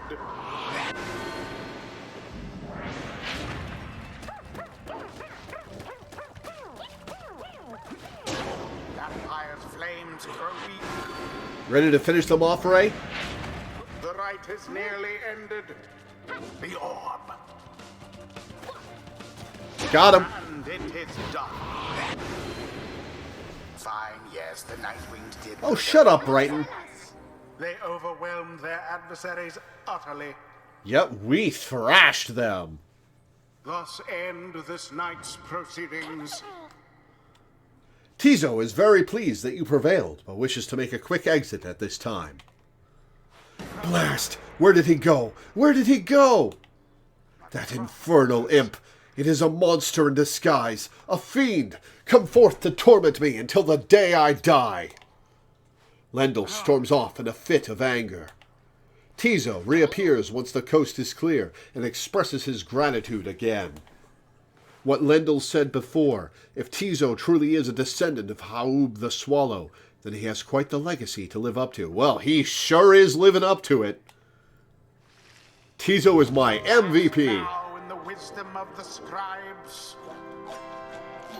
Tizo maxed out? No, not quite.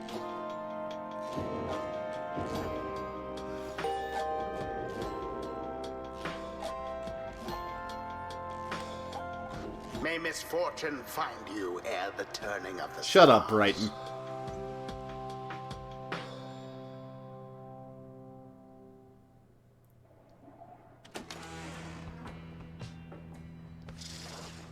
Back at the Black Wagon, you find the lone minstrel examining your fellow exiles after they prevailed against the accusers with great prowess.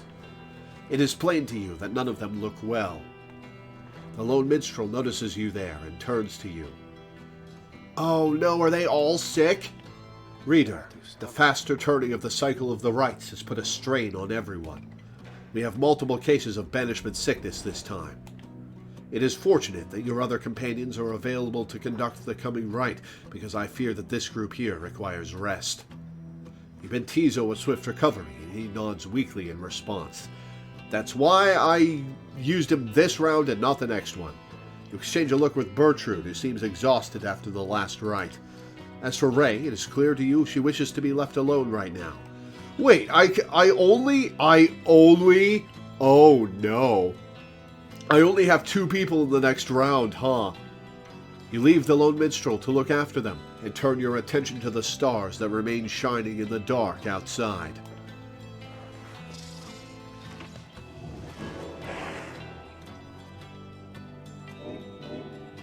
Oh, only Bertrude and Tizo. Ray did not get banishment sickness. Okay. The stars yet shine for you, revealing various paths forward. Seek now your destination!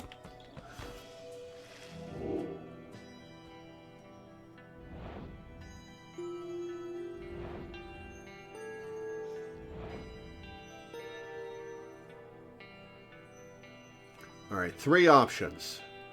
Okay. The accusers have dropped heavily. We can face either the dissidents or the fate. I'm suspecting that we'll be fighting Orlek instead of whoever is the final. But let's try to get the fate up front. Just in case. Alright. The Tempers... yep, we can fight the dissidents. Cool. And who's the third? Oh, the Fate. Okay. Well, let's fight the Curs.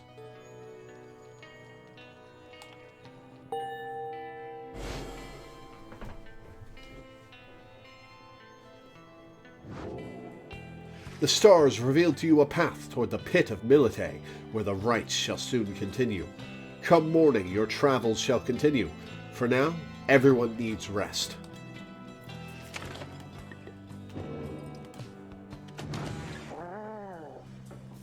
Tizo. Tizo has seemed somewhat less cheerful since his run-in with Lendl and the accusers. He approaches you, wanting for you to hear him out. Tizo seems unhappy about something Lendl said to him. Tizo understands full well why Lendl is angry with him. While Tizo does not like Lendl as a person, he recognizes nonetheless that he denied his freedom.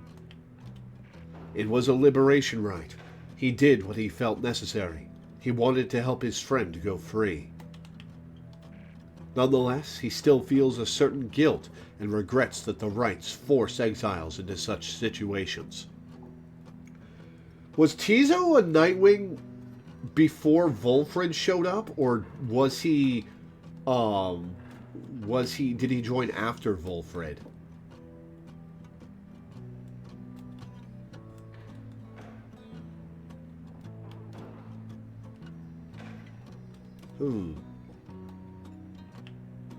He falls silent for a while. Whether the 8 scribes ever intended for imps such as he to participate in the rites firsthand is difficult to know for certain. Then, Tizo is grateful to you for listening. He knows the scribes created the rites with good intentions. He promises to keep doing his best to live up to the legacy of the scribes. Think after Volfred? He bounds up into the rafters with some of the other drive imps. Regardless of whether he truly is a descendant of Haub the Swallow, surely the scribes would have been proud of him.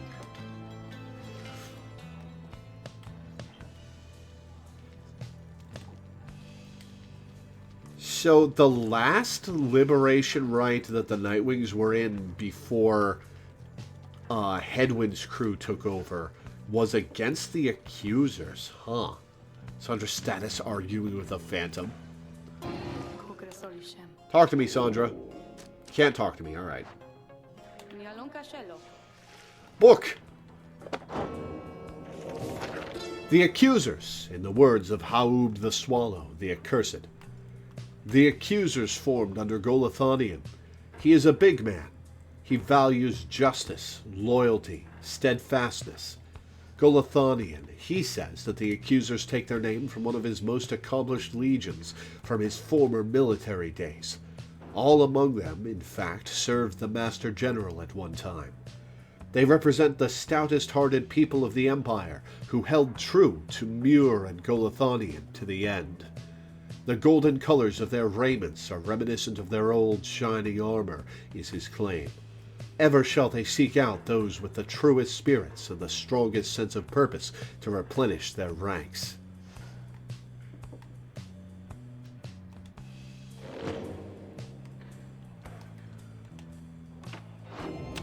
Okay, let's go.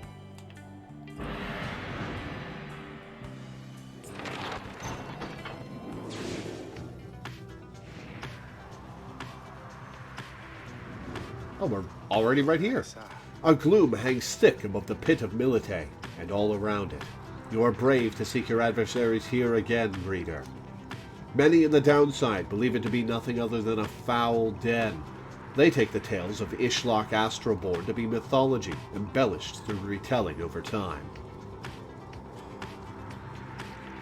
You have met others, such as Witch Udmilding, who believe otherwise.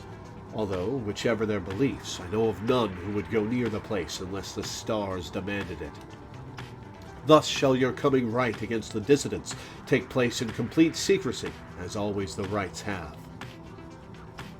What about the arena where there's just a million goddamn imps cheering on? How is that secret? Alright, cold mode. It should be Lone Minstrel believes an expedient path. Plaguemon. Bertrude believes she can find alchemical reagents. Well, fuck Bertrude. Every time we go for Bertrude, she fucks us over. Volfred expressed interest in taking this route. You know what? Let's indulge Volfred.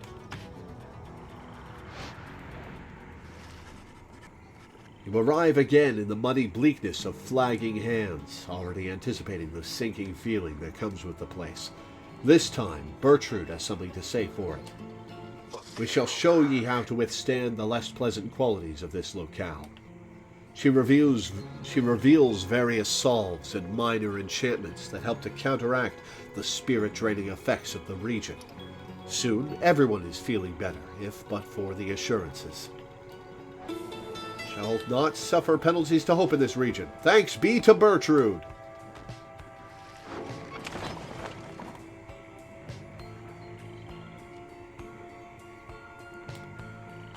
Together with Volfred, you venture forth into the muddy bleakness of Fallowfield to ensure the path is clear and check for anything of value.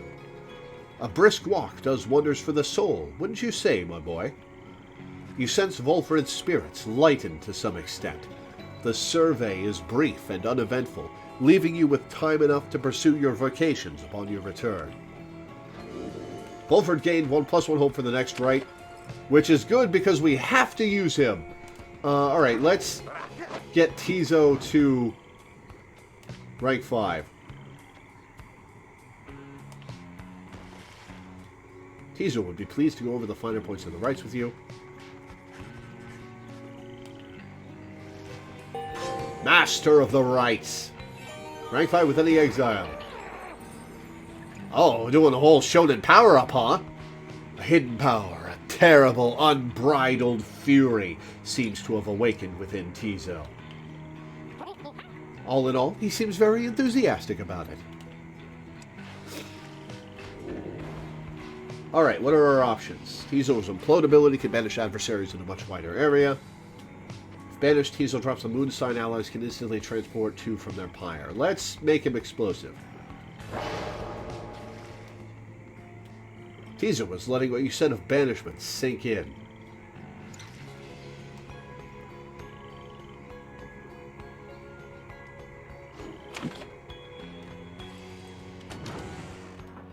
Book. Flagging Hands, in the words of Molten Milite, the Wild Witch. Beyond the valley lies the Flagging Hands, which could be called a swamp if an entire sea could merely be a lake. Soon after our arrival, several of us fell into a dark despair, such were the environs. I found it rather fascinating, though. It held aspects reminiscent of the southern bogs we dwelt in as a tad. We grew accustomed to the dampness of the air and grew to savor certain twigs and beetles. It can be said the flagging hands are an acquired taste, recommendable only for those of our same bent, or perhaps the downside's native imps.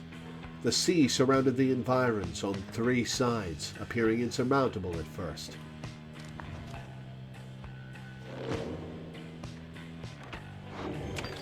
All right, onward to the right.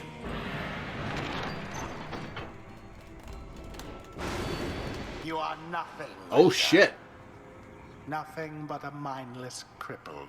Well, fuck you too. Your every action is a stain upon the legacy of the 8 scribes. The rites have been a long-held secret to keep out those such as... What do you mean, such as me? You wake from what little sleep you managed this past night. Once more, the voice tormented you within your dreams. You attempt to rid your memory of it. If the voice truly is that of the Archjustice Andromeles IX himself, as Volfred indicated, then none of you are likely to receive too warm a welcome should you regain your freedom. Well, that's problematical.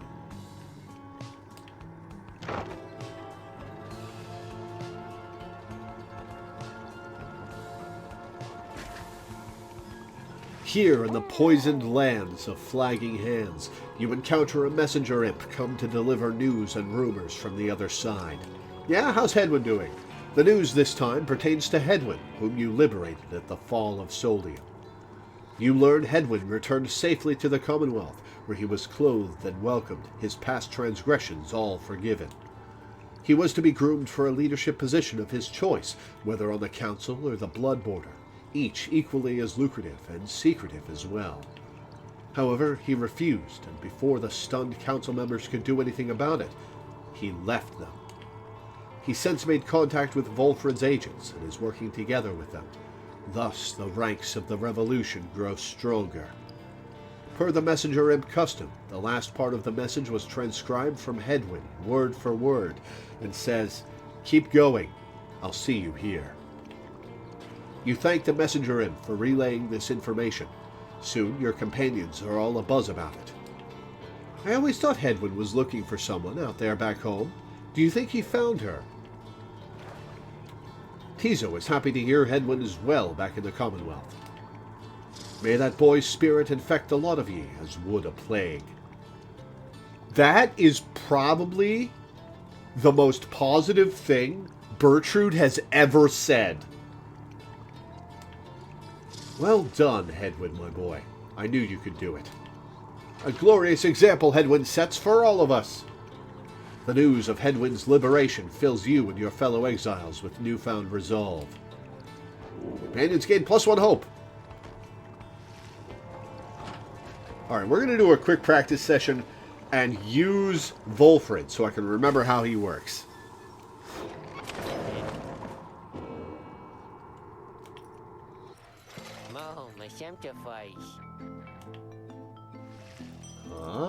Permanently grants quickness. Ooh. Which costs 90. So we need to sell something. Oh my god. Selling the lucrative contract would get us 1 short of it. So we click this. Extra life. Oh, that's a Hedwyn trinket. I don't need that anymore.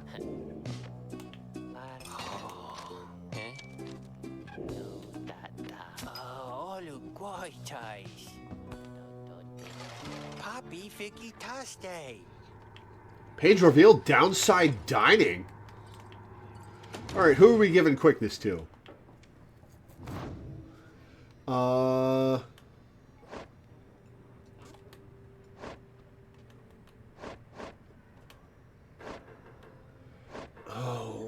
don't we give the quickness to Volfred? Because we're going to have to use him eventually.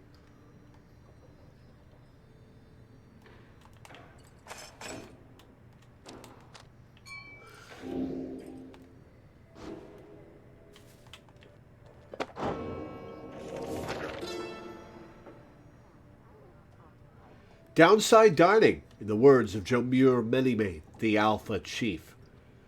How to sustain oneself with food and drink in such a place as this. The less said of it, the better. Do not complain, observe, and, above all, keep moving. Sources of sustenance avail themselves to those with keener sense. In warmer climates, search the ground at break of day for subterraneans. In colder places, dig for them. Give them purpose. Drinking pools are rare, but moisture in abundance outside of the sandfolds. Some is poisonous. Take only what you need. The downside limits any opportunity for excess, but it provides enough amenities to meet the needs of life. One who withstands it cannot help but feel a sense of gratitude. The Pit of Milite, in the words of Luce Glorian Hundredminds, the scholar. If there is one celestial landmark in which I would never again wish to tread, unless, of course, the stars beseech me to, it has to be the pit. 'Twas dark in there, beyond all reckoning. If not for Milite's sorceress lantern, we all would have been lost. What lies within the pit is not to be invoked, although I have no doubt our goodly under-king shall be unable to prevent himself from boasting of how Milite sealed it there for an entire age. The thing yet lies there on the edge of death. Through its connection to the stars, it gives the pit significance. Walk there with courage and a steady mind. Creepy.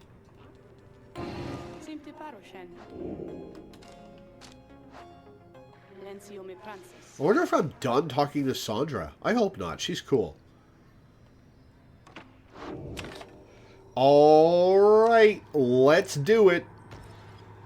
As the sky above the Pit of Milite darkens, your companions watch in silence and await the commencing of the rites. Sir Gilman speaks up after a time. Thus do the stars begin to shine again in all their glory. Now everything is ready, and the stars begin to shine once more, precisely as foretold.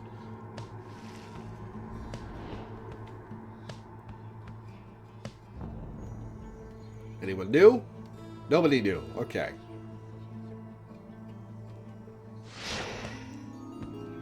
You probably get a trophy for completing a round with every Titan star allocated.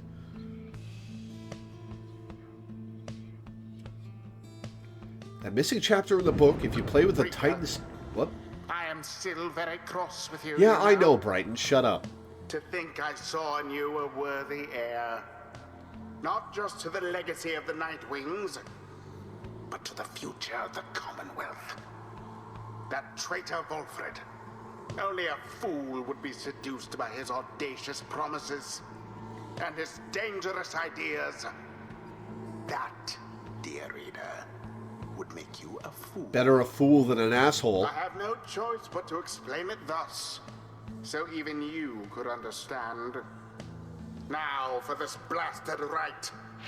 Some of us still have our duties to uphold. Alright, 100 each.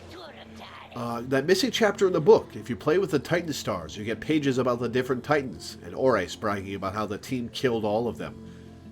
That's fun. I like that. Not going to get to see any of that in my playthrough. Smell that, mates. Looks like we're going to have to take this one a little serious this time. That's right, because they ain't got Greentail clogging up their ranks no more. He's back home now with his dear old mum where he belongs. Right time, you Nightwings, dump that deadbeat. Gotta have some standards after all. Oh, screw you. Just the same, we're gonna stomp you to the ground. Get ready. Alright, 3 doges. Who shall besmirch the Nightwing's name? Alright. Let's take a look at the doges. Oh, he's rank 5. Uh-oh. Bearer plus 12 presence. Okay, that's annoying. Aura 50% farther. Jump a second time. Deal an additional 5 damage. And the blast can banish nearby adversaries. Ooh. Oh, they're all level 5. After plunging into the adversary's pyre, the bearer has a chance to avoid banishment 85%. Oh, that's a problem. Jump second time, 50% farther. Blast banishes, extra damage. Okay.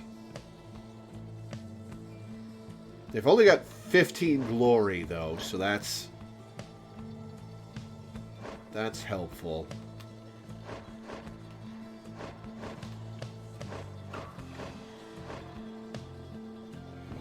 Alright, who are we leading with? We're leading with Ray. Ray, Gilman, and Volfred. Oh, I forgot to test Volfred! Shit! Ray! Ramita? Sir Gilman. Volfred. It is done. Prepare yourself, everyone. Been itching for another go. Let's have it, mates. Tear him to shreds.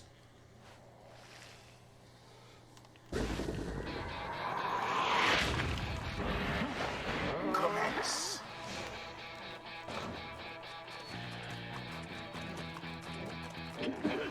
Now, banished in an instant. The Nightwings assert themselves. Alright, first hit.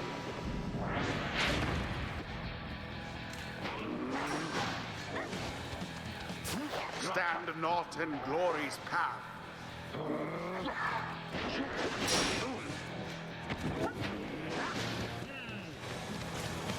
Okay, made it. Blow against the adversary's path. Just gonna get them away from the pyre for Gilman to do his thing.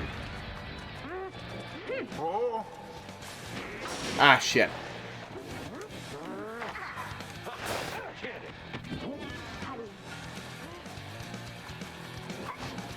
Oh, damn it. now take it.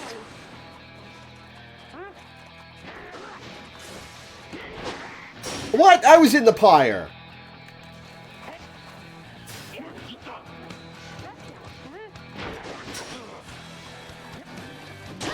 Pray douse the flame.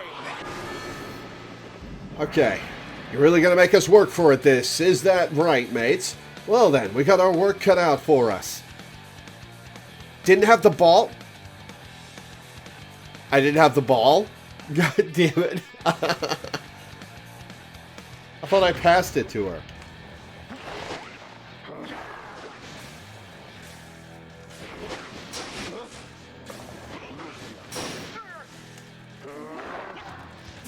I thought they had you there.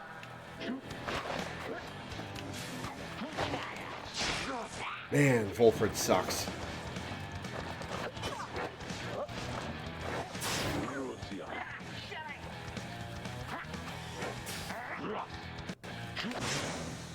Be gone.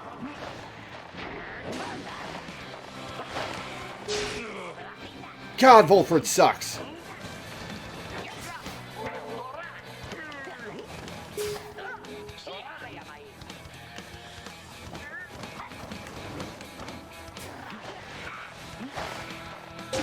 Shame. Alright, well, we get Ray back. That's fine. Didn't see it coming. Whoops. Whoops.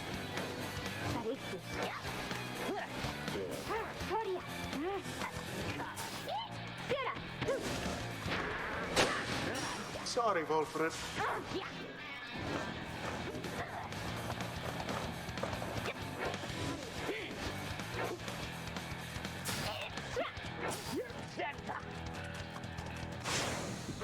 Too bad for that one.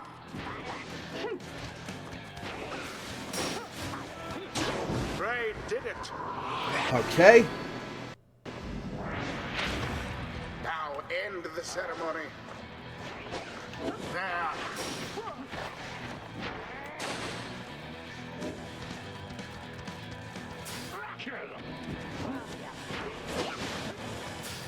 Whoops.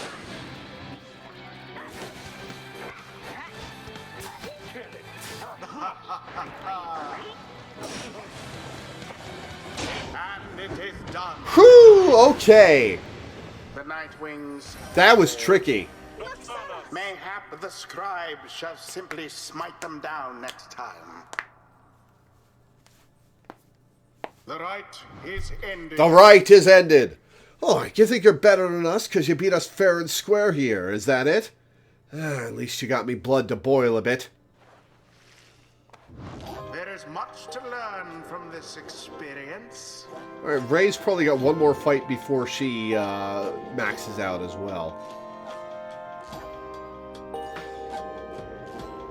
Oh, not quite to rank 3, Volfred.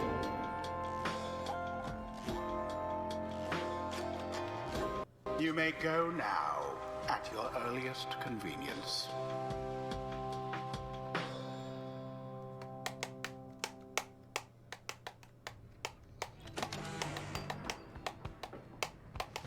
There proves little time for rest at the Black Wagon after your fellow exiles vanquished the dissidents in a rather one-sided contest.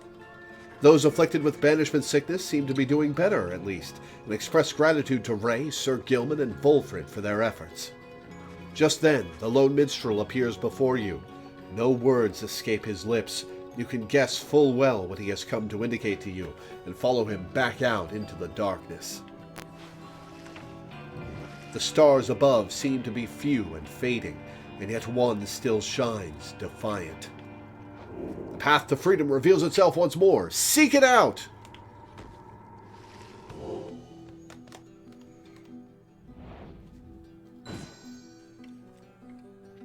That's where we're going.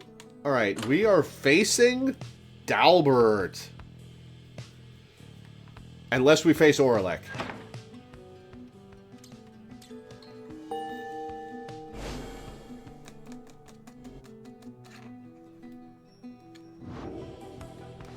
You notice that the lone minstrel is standing there with you, regarding the night sky. The Gate Guardian and I, we have paid witness to the liberation rites upon the fall of Solian for a long time. We have seen so much.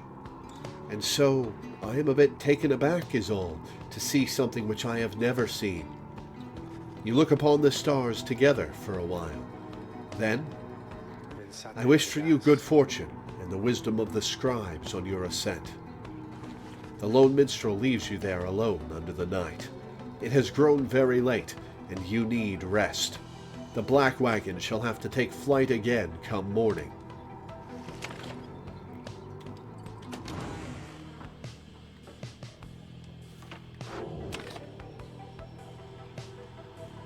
All right, on to the next liberation rite. Oh, what is this fire? Oh, okay, it was just temporary.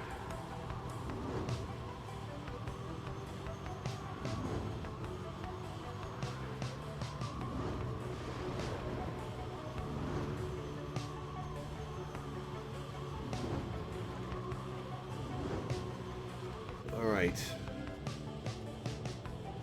Something appears different now about the sacred mountain west of here.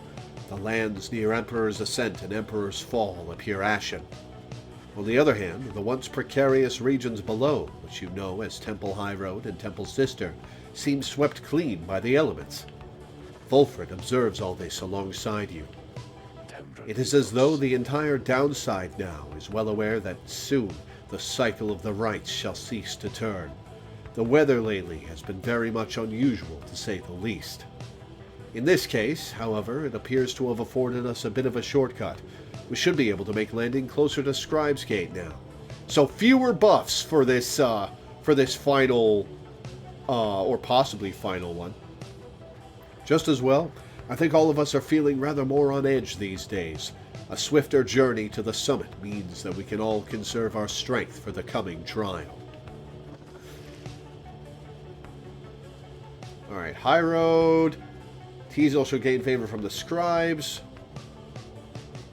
Ray shall gain favor from the scribes. Tizo is super buff, so let's give Ray a buff.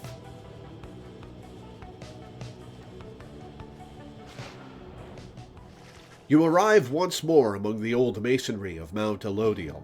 It appears that Dalbert and the Fate have already arrived along the other route. Seek the Crone Scribe's favor. Well, first. Sandra check.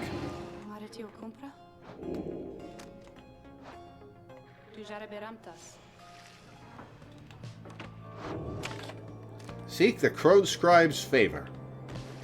With some time to spare after having landed, you join Ray on a brief expedition to the monument of Molten Militae.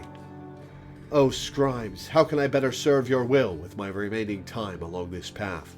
How can I better serve my friends? I sometimes fear my love for you and for my friends are set at odds, but I know this cannot be. Your teachings are of unity and solidarity. You and my friends are the same. Well, that's some spicy blasphemy. You return to the wagon once she is finished paying her respects.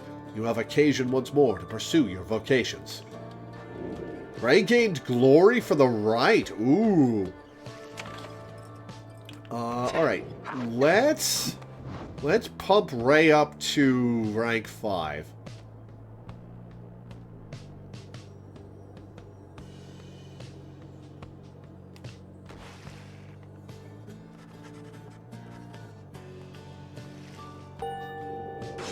Hell yeah.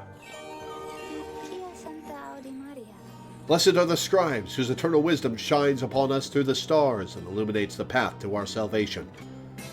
Wait, what did I just say? Well, that was strange, but I feel so invigorated now.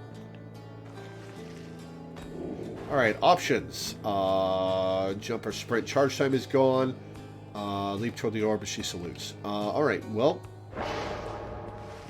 Thank you, because I think you said a lot of things I never realized. Alright, on we go.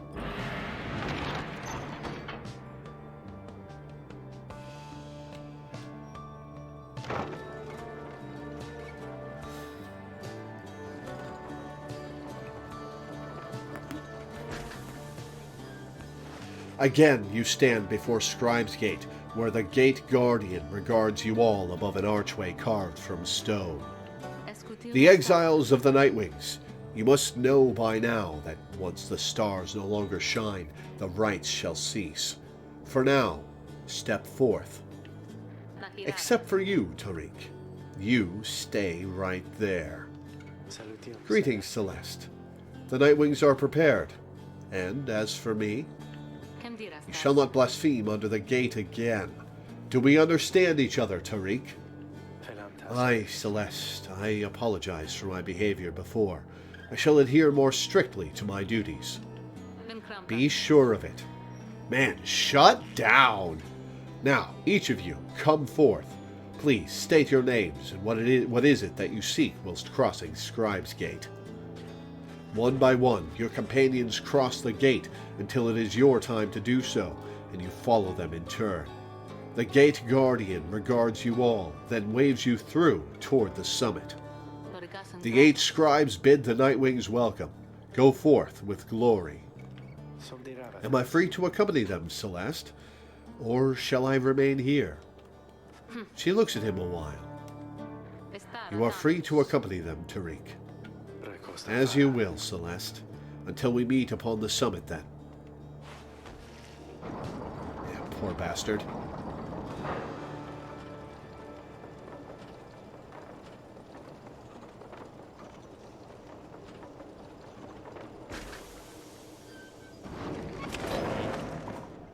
Alright, Slugworth.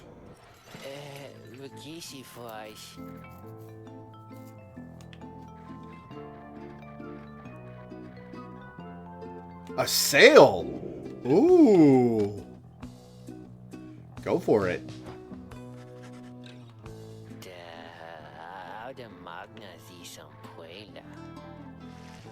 Alright, we've got Stardust. Bear can banish adversaries by flinging the orb into them. Ooh, that's cool. Alright, let's see what everybody has. Ray's aura can bounce. Tizo's flutter and zip abilities cost no stamina. Gelman jumps farther than usual. Being banished by an adversary, the bearer has a chance to immediately return. Bertrude's blast pierces through solid objects. Okay, cool. We're good with those. Excuse me, we're good with those talismans. Alright, let's do it. See who we're sending home. Once more, the time has come for the liberation rite, where one among you can go free if you prevail. Freedom is likewise at stake for your adversaries, the Fate. As your companions gather under the Fall, awaiting the commencement of this vital rite, the lone minstrel finds you and regards you in his calm fashion. Night is falling. These moments, prior to each commencement, I must admit, they give me pause, knowing so much is at stake during the trial that is to come. Tell me something, would you, reader, to ease the waiting for us both. I have traveled far and wide, even beyond these lands. However, the Commonwealth I know only through word and song. I sometimes think on what life would be like out there. If you were not ensnared within this place and free to roam your country, what would you have done with all your days and years, rather than striving here under the stars?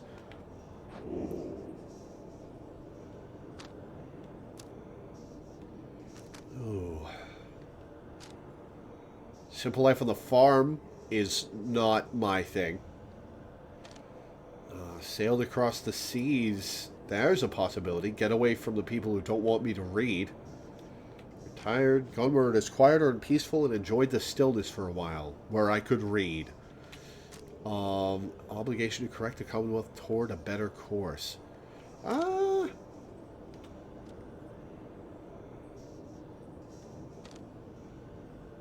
You know what? I'm going to say sailed across the seas. No. Yeah, I'll sail across the seas.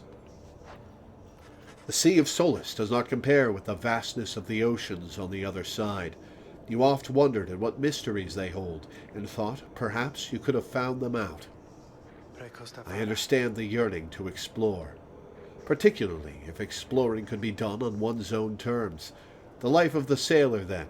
Would that you could find your freedom on the seas someday. No, we got shit to do when we get back to the Commonwealth. Or, well, I guess I don't get to go back to the Commonwealth. Never mind. Just then, the lone minstrel looks forth, and you see that it is time. The stars above, though faint, begin to burn.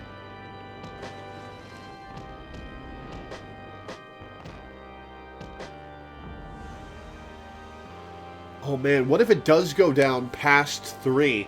What if there are only 2 left and the reader joins as the final party member?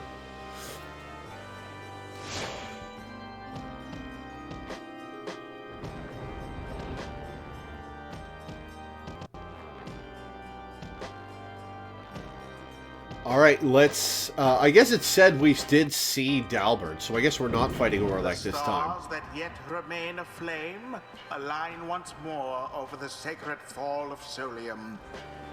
'Twas here that the 8 scribes ordained the glorious tradition in which you now participate.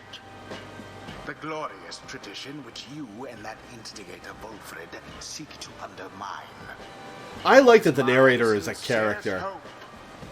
Your adversaries in this liberation rite achieve instead what they desire.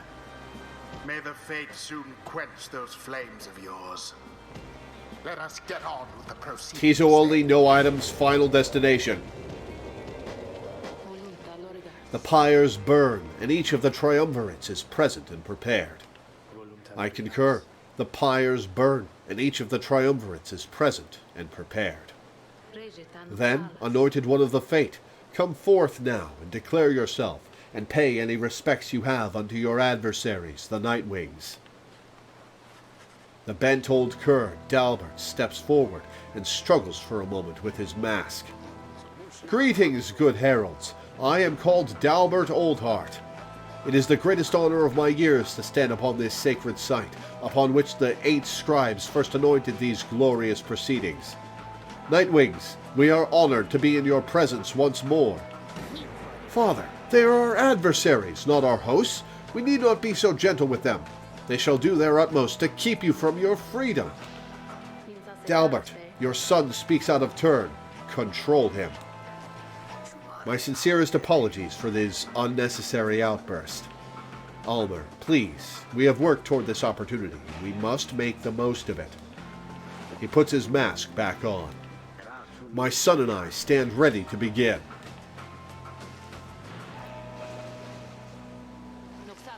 Oh, yeah, they do have an imp, all right. Nightwings, on whose behalf shall you conduct this liberation rite? Choose, quickly. May you heed your heart in making your choice, reader. I trust you are prepared to play the hymns with me, Tariq. Always, Celeste. Whom do you endeavor to return? I guess we're anointing Gilman.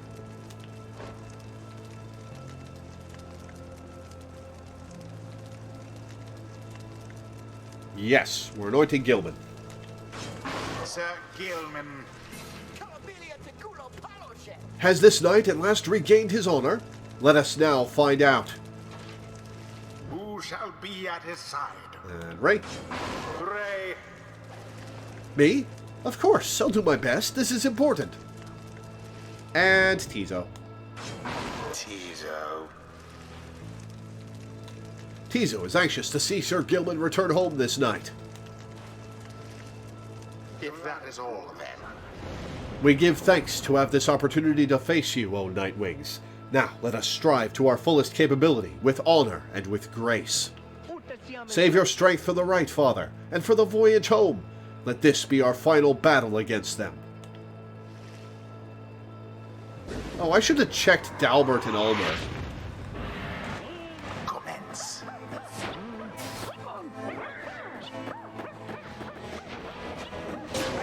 Ha! Couldn't explode fast enough. You can do this, Ulmer. I believe in you, and so do the scribes. Ray, come on. Wait, what? What is this? What are you talking about? This is the liberation rite. What are you doing? Ray pulls at her mask. I think you are my friend, Ulmer, and so I am hoping for the best for you and for your father. He believes in you, and so do I. But we have to do our very best as well. And I know we cannot all prevail, only the Fate or the Nightwings, but not both. Not both. Ulmer looks on in stunned silence. The outburst seems to have disarmed everyone. We all have to do our very best. And then the scribes, they're going to watch over us and make everything okay. You'll see, Ulmer. You'll see. They'll all see. She puts her mask back on as the liberation rite continues. Whether her words fluster your adversaries or embolden them, you cannot tell.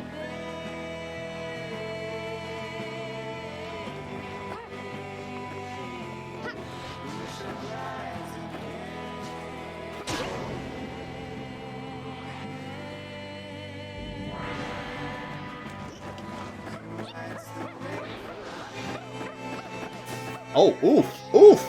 All right.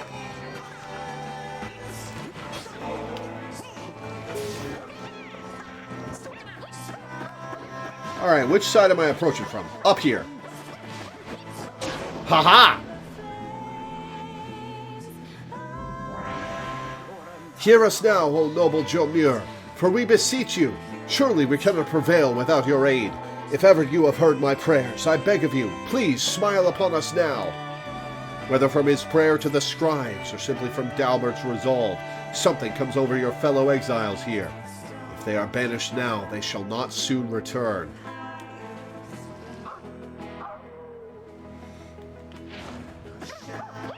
Oh, that brought everybody back. All right. What? I aimed that poorly.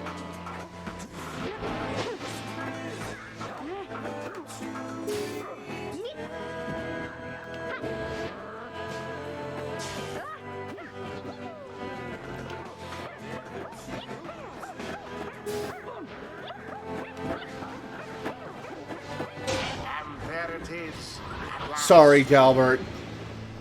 The Nightwings proved their worth. Their adversaries they defeated utterly. Thus ends the liberation rite. And thus the scribes have chosen the exile appointed by the Nightwings shall be free. In your playthrough, you threw this match? Aw, that's sweet. Return to glory in the Commonwealth. Wanted to see what happened. and all others shall remain to carry out their rightful sentences.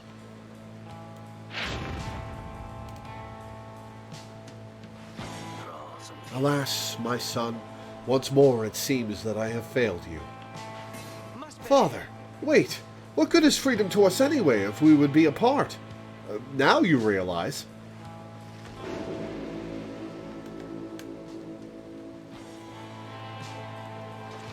Sir Gilman stares at nothing in particular.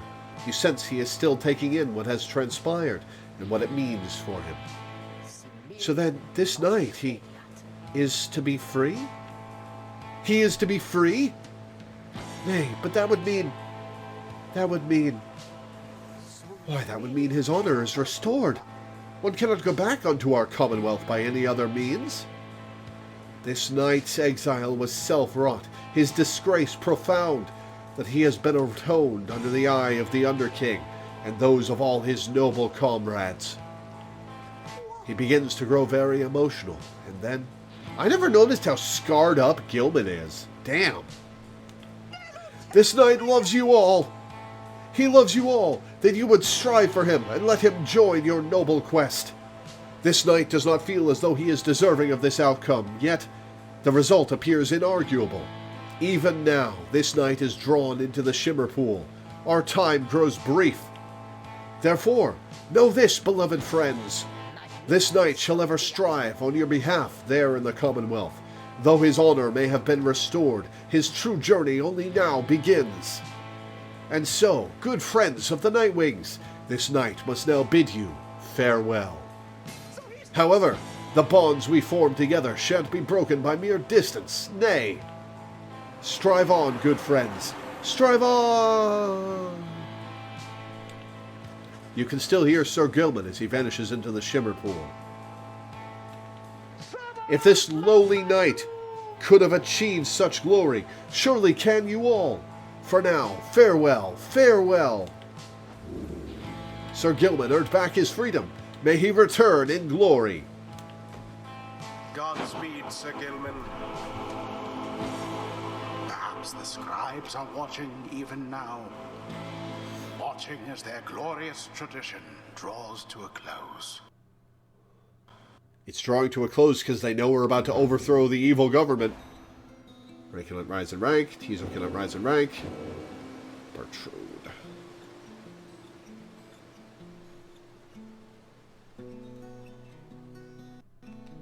Now take your execrable companions someplace else. Father, wait! Calm yourself, my son. The liberation rite is ended. But, no. How can you be so calm, even now, after what happened? Did you strive this night with all your heart, Almer? Yes, but it was not enough. It was not enough. No, my son, it was enough. It was more than enough. Father. Oh, poor Dalbert and Almer.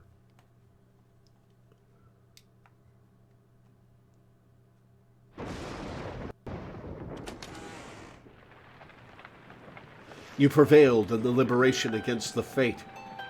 Already does the Black Wagon feel quieter than usual without Sir Gilman, who returned to the Commonwealth. You overhear some of your companions reflecting on this. I think I learned so much from him, didn't I? Tizo is trying to console Ray with an imp soothing song. Aww, that's cute! You wonder who, if anyone, among you shall be the next to go.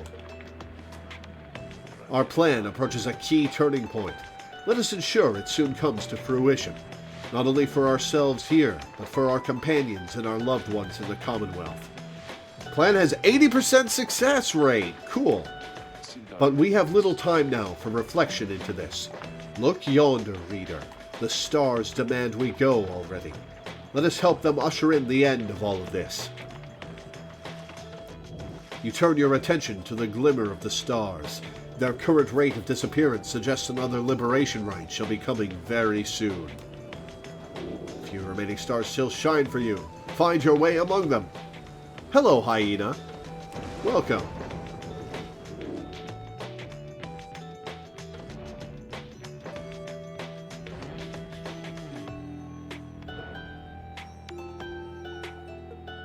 Oh, it was just the last time they get a pick of all three? Odmildy, Tamitha, and Ignorius. None of whom will have any effect on... none of whom will have any effect on the rankings. I thought your voice was like the game narrator. You should be a voice actor? Thank you! I would like to do that at some point. I would really like to do narration or voice acting at some point, but I just haven't had the opportunity or the time to record like a demo reel or whatever.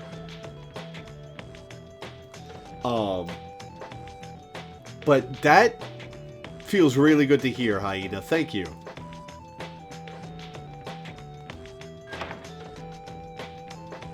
Let's face Ignorius. As long as we're not facing anybody who matters to the rankings, let's face Ignorius. I want to see more from him. Ooh, that's going to be a tough fight, though. Who cares if we lose it?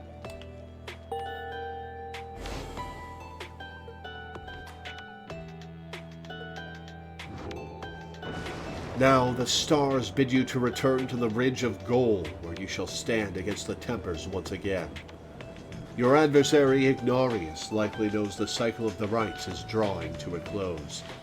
His last remaining chance to earn the favor of the scribes and then regain his freedom likely hinges on the outcome of this next rite.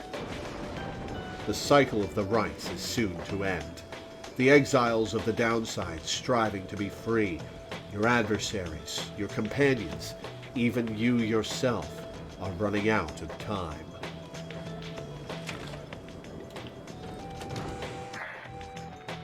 Alright, Bertrude, what's up? Following the successful outcome of the Liberation Rite, you find Bertrude muttering something to herself. You hear some of the words as you approach. Shouldst thou seekest darkness, then may nightfall come to thee in time. Shouldst thou seekest courage, then may bravery soon bloom within thy heart. Shouldst thou seekest water, then may the oceans open wide for thee. Shouldst thou seekest fortune, then... You recognize it as the Bog Benediction, though you have never heard it said aloud. An old blessing of goodwill from the southern bogs, never uttered there in modern times. Then Bertrude sees you there and cuts short the chant. Care thee to explain thy presence, reading one.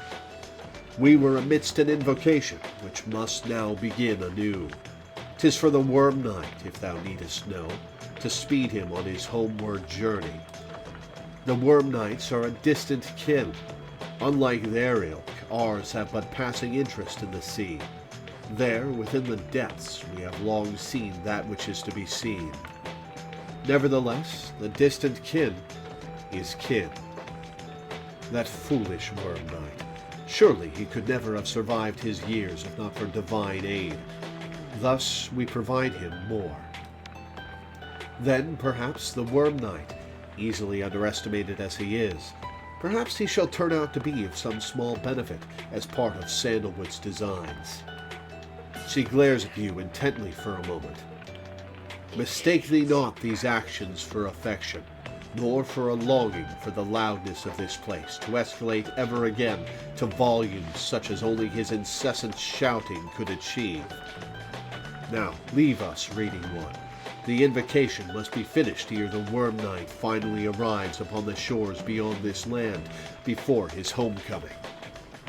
One sec.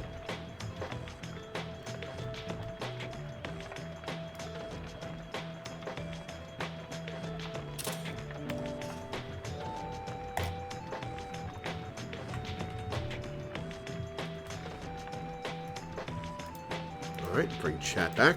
Okay. Cool.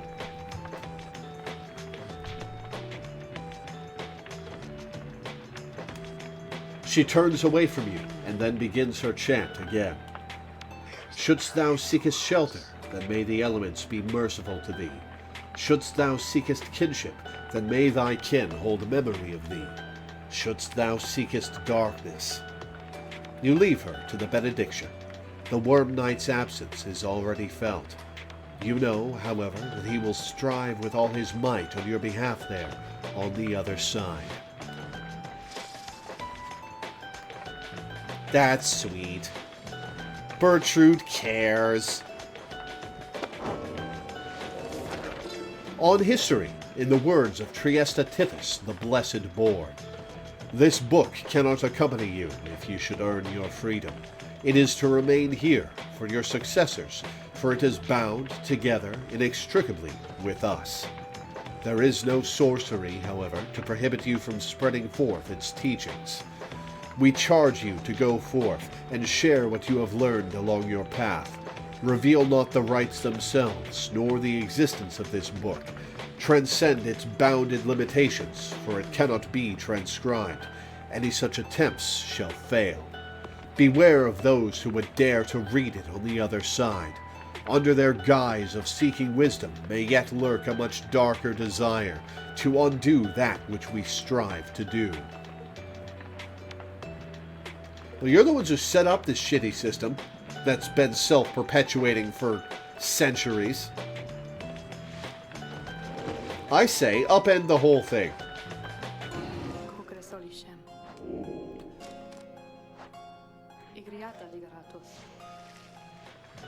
Alright, before we continue, now that we've completed a liberation rite, I'm going to take a quick break. I will be back in a minute.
So, Jojo, I'm thinking ahead, because I think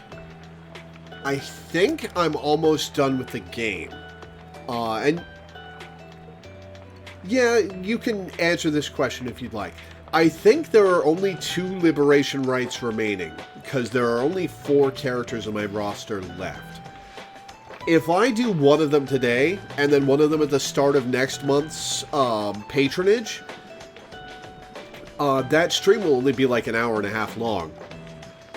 Do you think we should do these last 2 liberation rights as a set next time?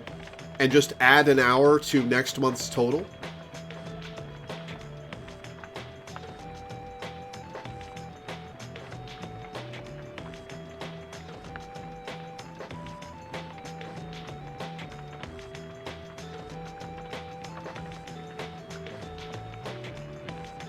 Yeah? You think I should do that? Okay. In that case, that's going to be it for today. Sorry you came in right at the end, Hyena. I hope you show up. I hope you show up to more streams if you like my voice.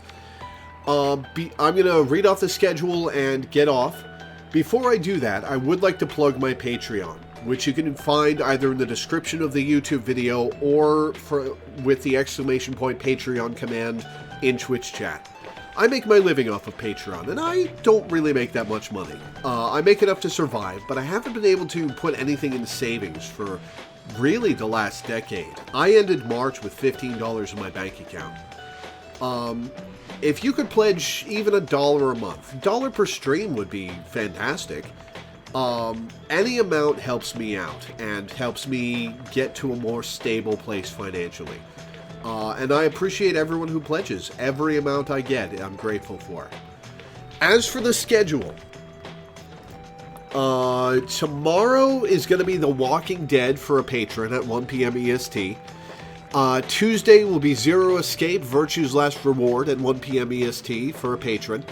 Wednesday and Thursday, one of those days, probably Wednesday, I'm going to be helping my stepdad with something all day. So one of those days we will not be streaming. The other day does not have anything scheduled, so I don't know what I'm going to do. I might play Metroid Prime and continue that, because I really should finish that. I'm enjoying myself immensely with that game. Then Friday, next week will be Signalis at 1 p.m. EST for a patron. Then Saturday will, of course, be our weekly Final Fantasy XIV stream at 1 p.m. EST. And next Sunday, we'll be doing The Legend of Heroes Trails in the Sky at 1 p.m. EST for a patron. So yeah, that's what's coming up. Thank you guys for tuning in. Thanks for hanging out. Thanks for watching. And I will see you next time.